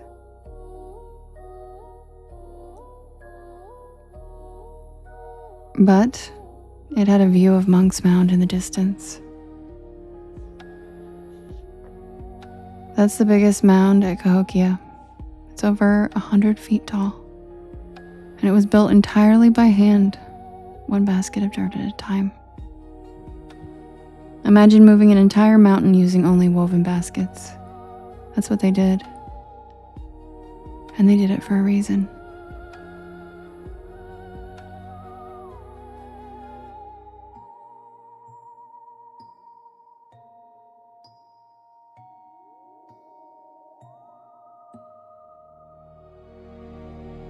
I spent the day at the interpretive center, which, by the way, is incredibly well done. I love it there. It explains the whole rise and fall of this ancient Mississippian city. How they had complex social hierarchies and how they tracked the stars with their own wooden version of Stonehenge, now called Woodhenge. Obviously, the original wooden posts aren't there anymore, but they have a reproduction of it where the Woodhenge once stood, and it's awesome. The people of Cahokia built ceremonial plazas larger than football fields. And then, around 1350, they just disappeared. No one knows exactly why. Some say climate change, some say internal strife, some whisper about disease, but archaeology evidence would have shown that. And there's another theory that I've heard more than once, even from one of the park volunteers, that whatever was worshipped there, whatever was buried there, didn't leave when the people did. I just laughed it off. The next day, I woke up before dawn and I filled my thermos with coffee and I drove back to the site. I really wanted to climb Monk's Mound while the sun came up like I used to. It's a long stairway, over 150 steps, and by the time I reached the top, I was out of breath and sweating under my hoodie. But the view is always worth every step. From the summit, I could see the vast layout of the ancient city, the grand plaza below, and the low rolling mounds stretching out in every direction, like the backs of sleeping animals. And beyond that, the distant city skyline of St. Louis, which looked absurdly modern and fragile compared to the enduring earthwork beneath my feet. And that's when I noticed something odd. There was a figure down below near the edge of the forest bordering the site. It didn't move at all, it just stood there at the tree line watching. I blinked and I rubbed my eyes and I looked again, and then it was gone. I tried to laugh it off. Maybe it was just a trick of the light. Maybe just my imagination. But something about its shape stuck with me all day. That night, sleep was out of the question. I tossed and I turned.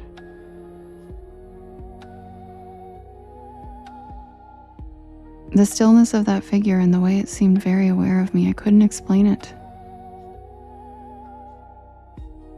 And that feeling didn't go away when I left the mound. I felt watched. If anything, it felt like it followed me.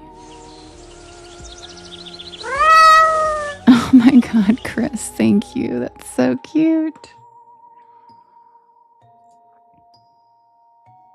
By midnight, I gave up trying to sleep. I put on my boots. I grabbed my headlamp and my inadequate flashlight. And I got in the car.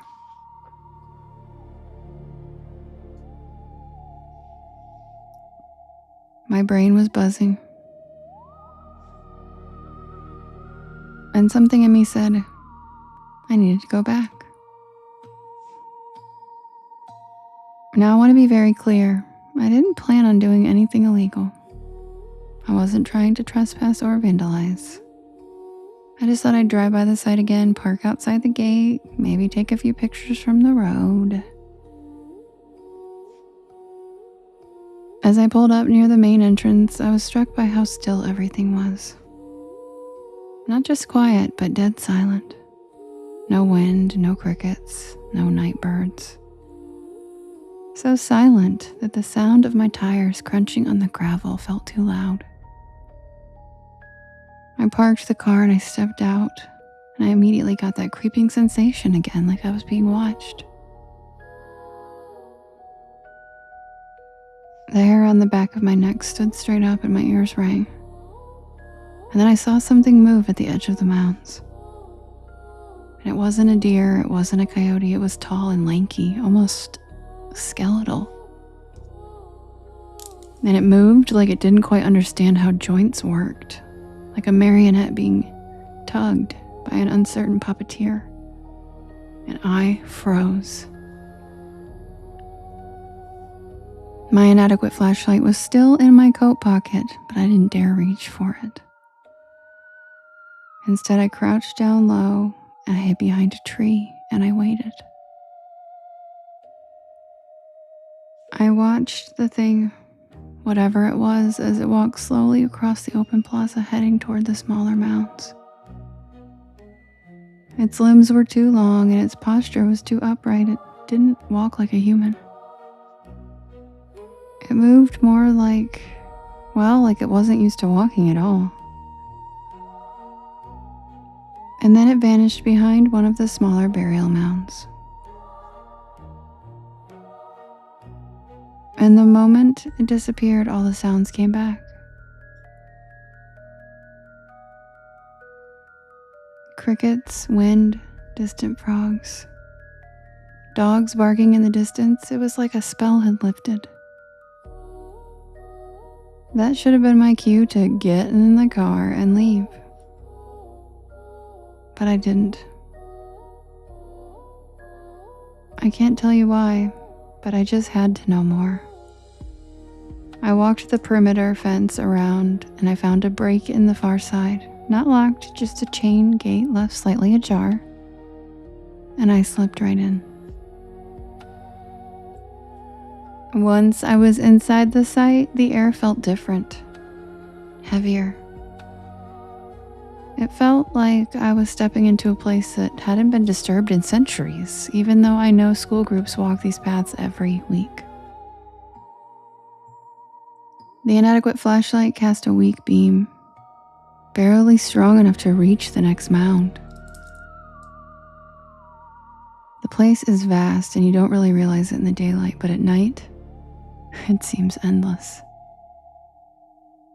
There's mounds in every direction, rows of them, some so small you could mistake them for natural rises, others large enough to block out the horizon. I followed the direction I'd seen the thing go, past Mound 72. That one had a reputation. Archaeologists found over 270 bodies buried there, mostly young women. Sacrifices, some say.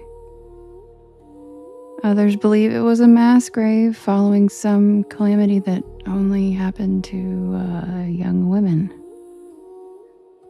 But the most unnerving part, the layout was ritualistic. The bones were arranged in deliberate patterns aligned with the sun. I didn't go up on Mound 72. I knew better than to step on something that sacred. But that's when I heard it. A low rhythmic sound like chanting. Faint, carried on the wind. Too soft to be from a speaker or a prankster, but too strange in tone and cadence to be modern. I followed it. I know, dumb. But I felt almost like I had to. And as I neared the woods that lined the edge of the site, the chanting stopped. It just cut off mid-syllable.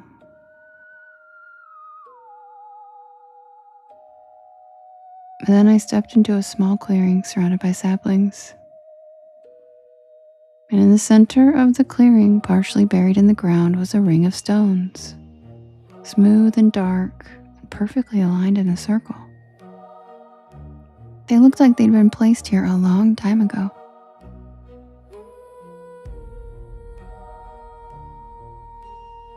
And in the middle of the night,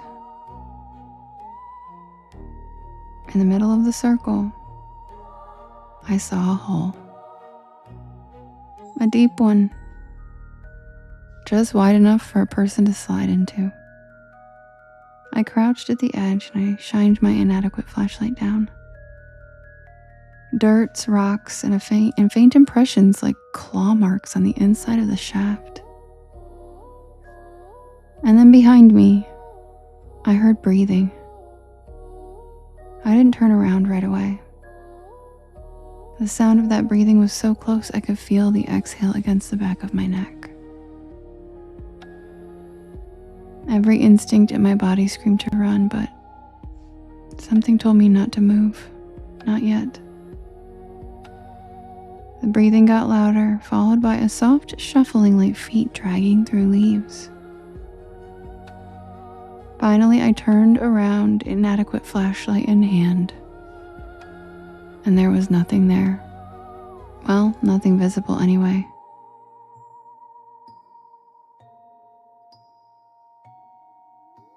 The air was thick with humidity. It almost felt syrupy, and the circle of stones behind me seemed to pulse with a faint heat. I swear the ground itself felt alive. And then my inadequate flashlight flickered. Once, twice, and then it went out. I panicked, slapping it, trying to get it to work. When it finally blinked back on, the beam landed on something that I'll never forget. It stood just beyond the circle, half in the woods, half in view. Maybe 7 feet tall. It was gaunt and its skin was mottled gray, almost translucent. And it was stretched too tight over its skeletal frame. Its eyes weren't where they should have been. They were way too low and sunken near the jawline. And they were glowing a faint amber color. Its mouth was wide, and I couldn't see any teeth, just blackness inside. It didn't move, it just watched me.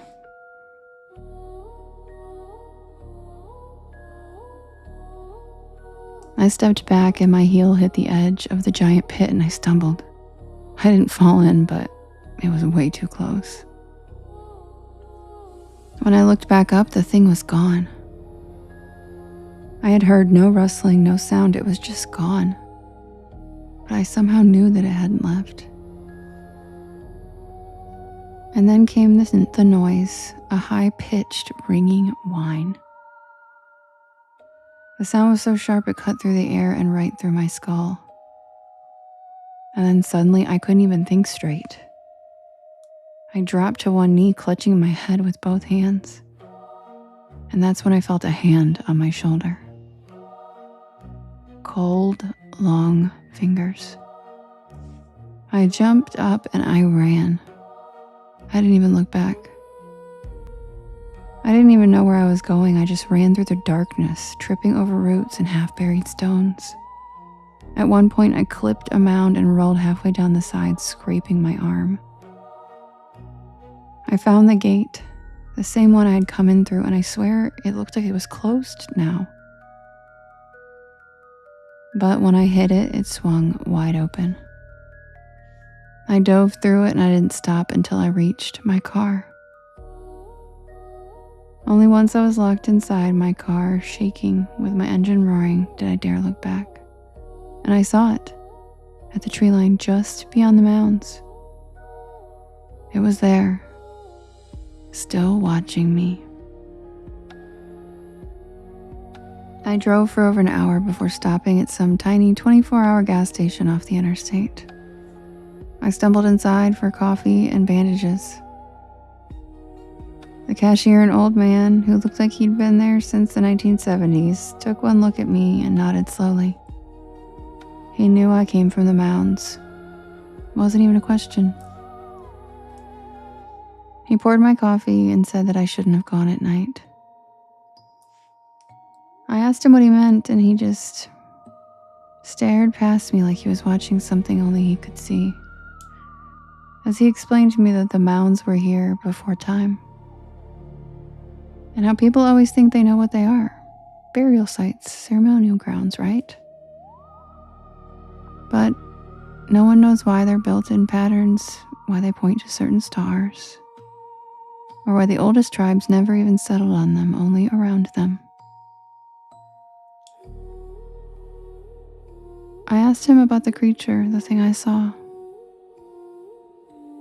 He said that some say it's what's left of the old gods. Some say it's what was buried there before people ever even came. and others say it's not from here at all. I don't know what I saw that night in Cahokia, but I'll never go back at night.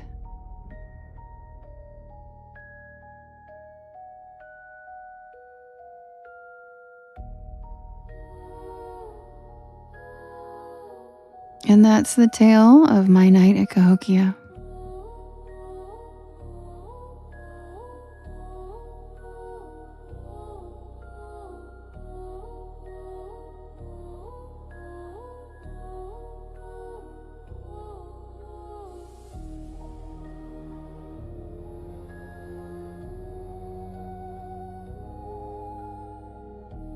Thank you for the cat scratch, Mace.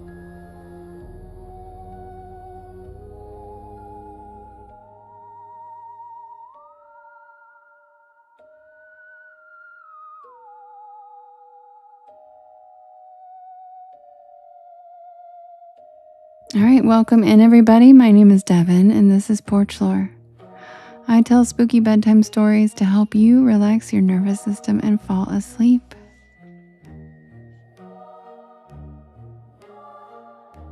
Yes, guys, you can come get me.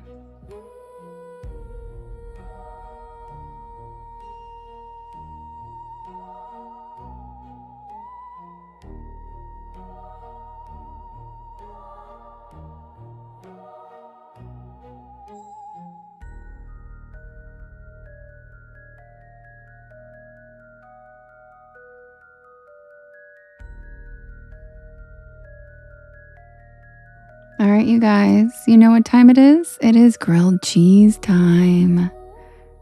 Yum, yum, yum. Really, Beefy? Oh my gosh.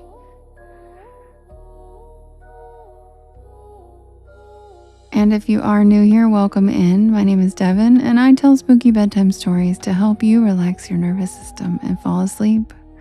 I am here every single night at 10 p.m. Eastern Standard Time until about 1 in the morning. I do write and record all of these stories myself, and they are all available on my YT channel, as well as all of the podcast streaming sites. I have a playlist under the playlist tab on my YT channel called Bedtime Stories, and if you click on that, you will find all of these. I do end every live with this story because it's everyone's favorite, and it got requested so often that people wouldn't want me to end the live until I read the story. So then I just decided that I would make it the last story of the night so that we made sure it was read every night, and it has become a beloved tradition that no one has gotten sick of yet. And I have a whole collection of merch just for this story in the merch site. If you want to check it out, it's fun. There's grilled cheese pajamas, all kinds of stuff. But it's Friday, and if you like grilled cheese, I highly recommend that you make one now, because by the end of this story, you will in fact be craving one. I guarantee it. Take it from the siren. I hypnotize all of you guys to want grilled cheese by the end of the story. I actually have a deal with the cheese companies. I'm just kidding. Mwah. So sit back and relax. Grab a beanbag chair, grab a hammock, check out the beautiful shooting stars. Make yourself a grilled cheese. Yes, PB&J's okay too. Yum. And I will be right back with the tale. Yeah, the cheese cartel. Daniel, aren't you the father of it? The godfather? And I will be right back with the tale of the night shift at Sycamore Diner. Thanks for being here. Happy Friday, Porch Pals.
Submitted for the approval of the Porch Pal Society.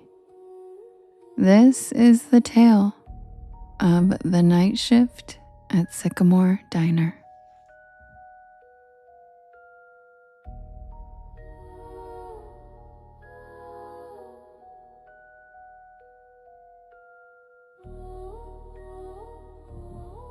I'm not usually the kind of person who pulls over on back roads at night.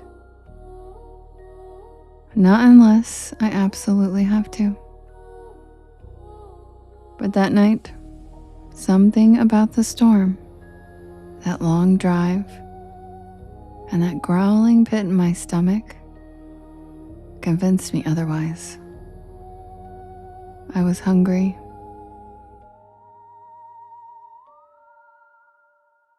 It was late October, and I was headed back to campus after a weekend visit with my friends in North Carolina. I had a midterm on Monday, and my plan had been to drive straight through. 5 hours, no stops. But then came the rain. One of those cold, slanted, whispery rains that creeps into your bones and makes the windshield wipers sound like a heartbeat. I had taken the wrong exit trying to bypass traffic, and I ended up on a 2-lane back road, surrounded by nothing but pine trees and power lines. And that's when I saw the neon sign. SYCAMRE Diner. The O in Sycamore was flickering like it hadn't worked right in years. But the rest was lit up in a cherry red neon. A tiny beacon in the middle of nowhere. I figured I'd grab a quick bite, maybe some coffee, check my map, and get back on the highway. But I should have just kept driving. I should have known something was off the second I stepped inside. The bell over the door jingled, but not like a normal bell. It made this sharp metallic ping that echoed longer than it should have.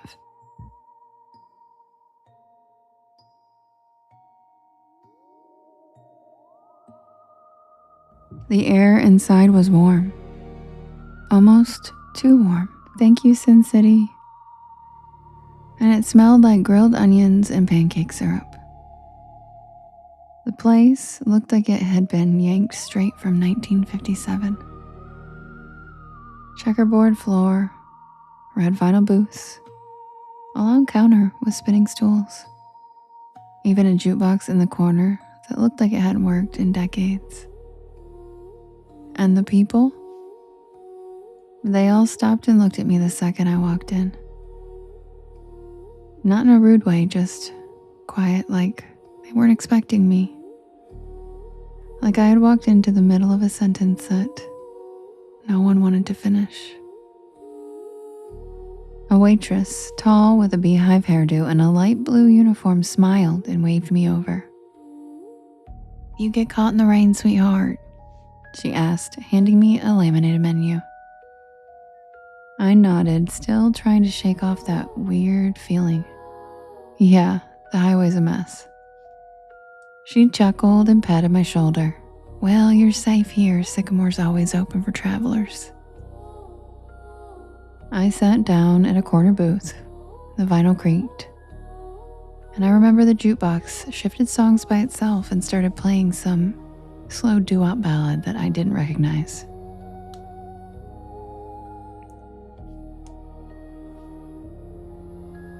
I looked around and everyone looked normal. Sort of. There was a trucker with a thick gray beard, drinking coffee at the counter. A young couple whispering to each other in a booth by the jukebox. And an older woman stirring tea like she was lost in thought. But they all had the same look in their eyes, like they were there but also somewhere else, like they were watching me out of the corner of their eyes even when they were looking down. The waitress came back with coffee, strong, hot, and surprisingly good. And I ordered a grilled cheese with fries. Simple, safe. She wrote it down with one of those clicky pens and said, "Don't worry, it's on the house tonight." And that was my second red flag. No diner just gives food away. While I waited, I took out my phone to check the map. No signal, and I mean nothing. No bars, no Wi-Fi, not even GPS. Just a blank screen with a spinning wheel. I glanced out the foggy window, and the storm was still going. But now, the wind had picked up, and I could see the power lines swaying like jump ropes in the dark.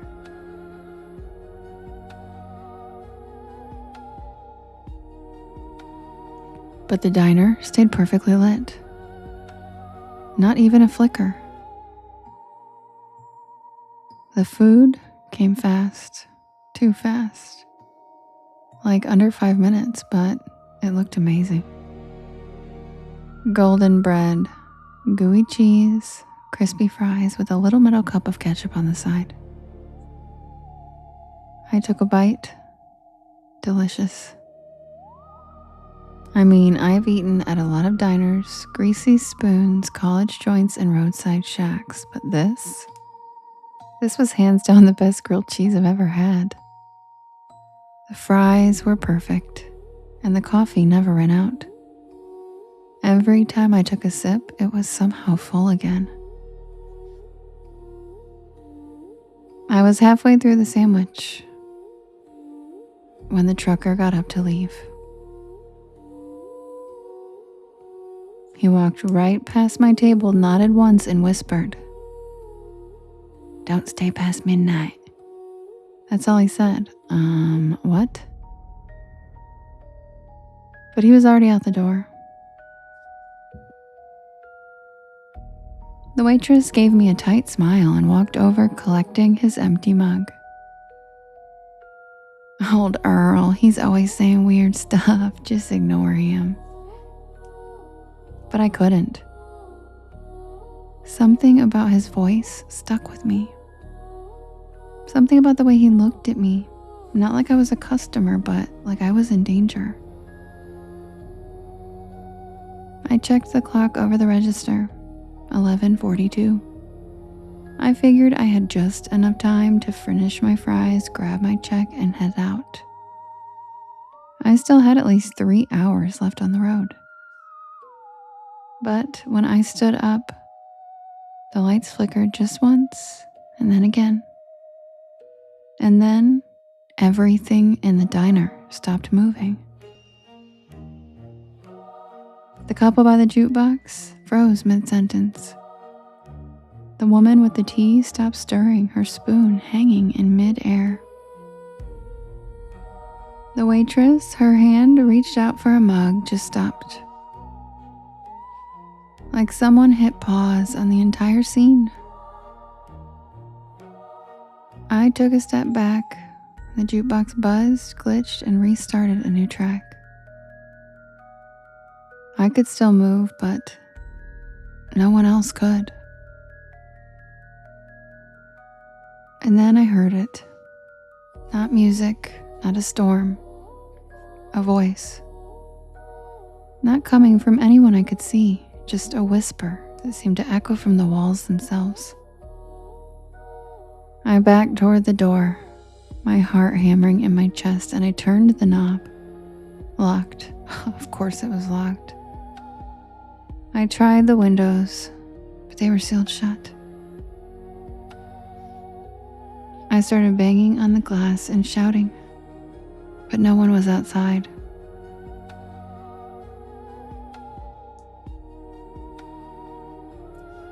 Just wind and rain, and that flickering red sign. SYCAMRE. I turned back toward the dining room and everyone was gone. Not frozen anymore, just gone. The booths were empty. No plates, no crumbs, no mugs, no sign that anyone had ever even been there. Except for my plate. Still warm and still half eaten. And then I saw the waitress. She was standing there by the kitchen doors, her silhouette backlit by flickering fluorescent light. Her face was wrong. The same smile, but her eyes were empty, black, endless, like someone had painted over them.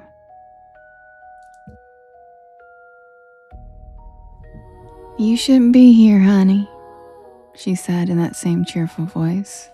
"Not yet." I stumbled back, knocking over a chair as she took one slow step toward me. "The others, they were waiting, but you just wandered in." She raised a hand and the walls began to shimmer. Literally, shimmer. Like heat waves on asphalt. The checkered floor rippled and the red booths started to fade, becoming outlines and then shadows and then nothing. And then I saw it, underneath the illusion. It was charred wood, cracked tile, broken beams, and black soot. Like the diner had burned down long ago. I ran. I don't even know how I got out. 1 second I was inside, and the next I was on the side of the road, soaked to the bone and gasping for air. My car was still there, parked on gravel that didn't even look like a lot anymore. Just weeds and puddles. No neon sign. No glowing windows, just nothing. I drove back to campus that night in silence. No music, no Porch Lore podcast. I kept glancing in the rear view mirror, half expecting to see that red neon flicker back to life.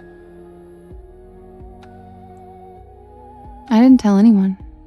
Not for weeks. Not until I finally looked up Sycamore Diner on a local history site. And then I found it. Burned to the ground in 1972. A gas leak. The whole place went up at midnight. And everyone inside was killed. 5 patrons, a waitress, and a cook. The photo in the article? The same checkerboard floor. The same red booths. The same neon sign. SYCAMORE.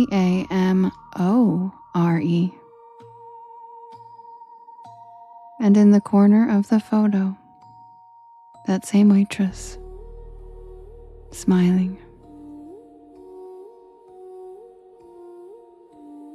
I never took that back road again. I don't even drive at night anymore if I can help it. And every time I see a neon diner sign, something in me flinches just a little. Because I know I was there. And I know I wasn't supposed to be. But the part that keeps me up sometimes, the part that really makes my stomach turn, that was the best damn grilled cheese I've ever had. And I didn't even pay for it.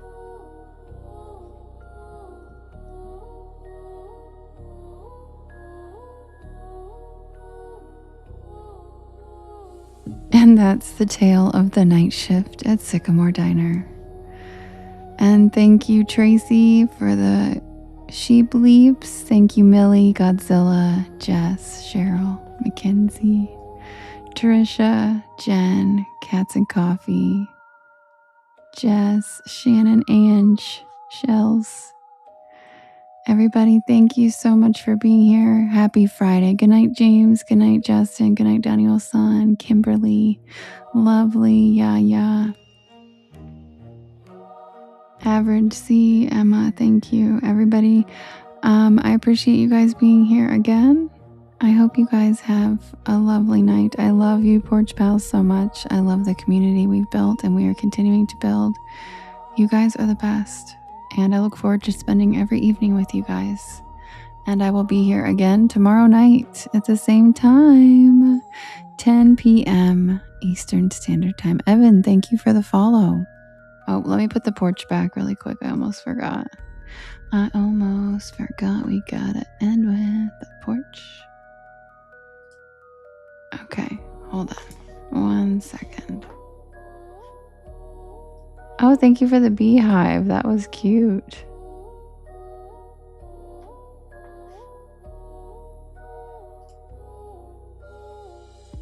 Okay.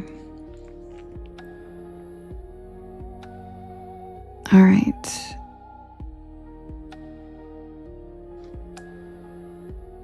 Yeah, sorry, Mace. But guess what? You can still listen to all my stories anytime you want on my YT channel or any of the podcast streaming sites.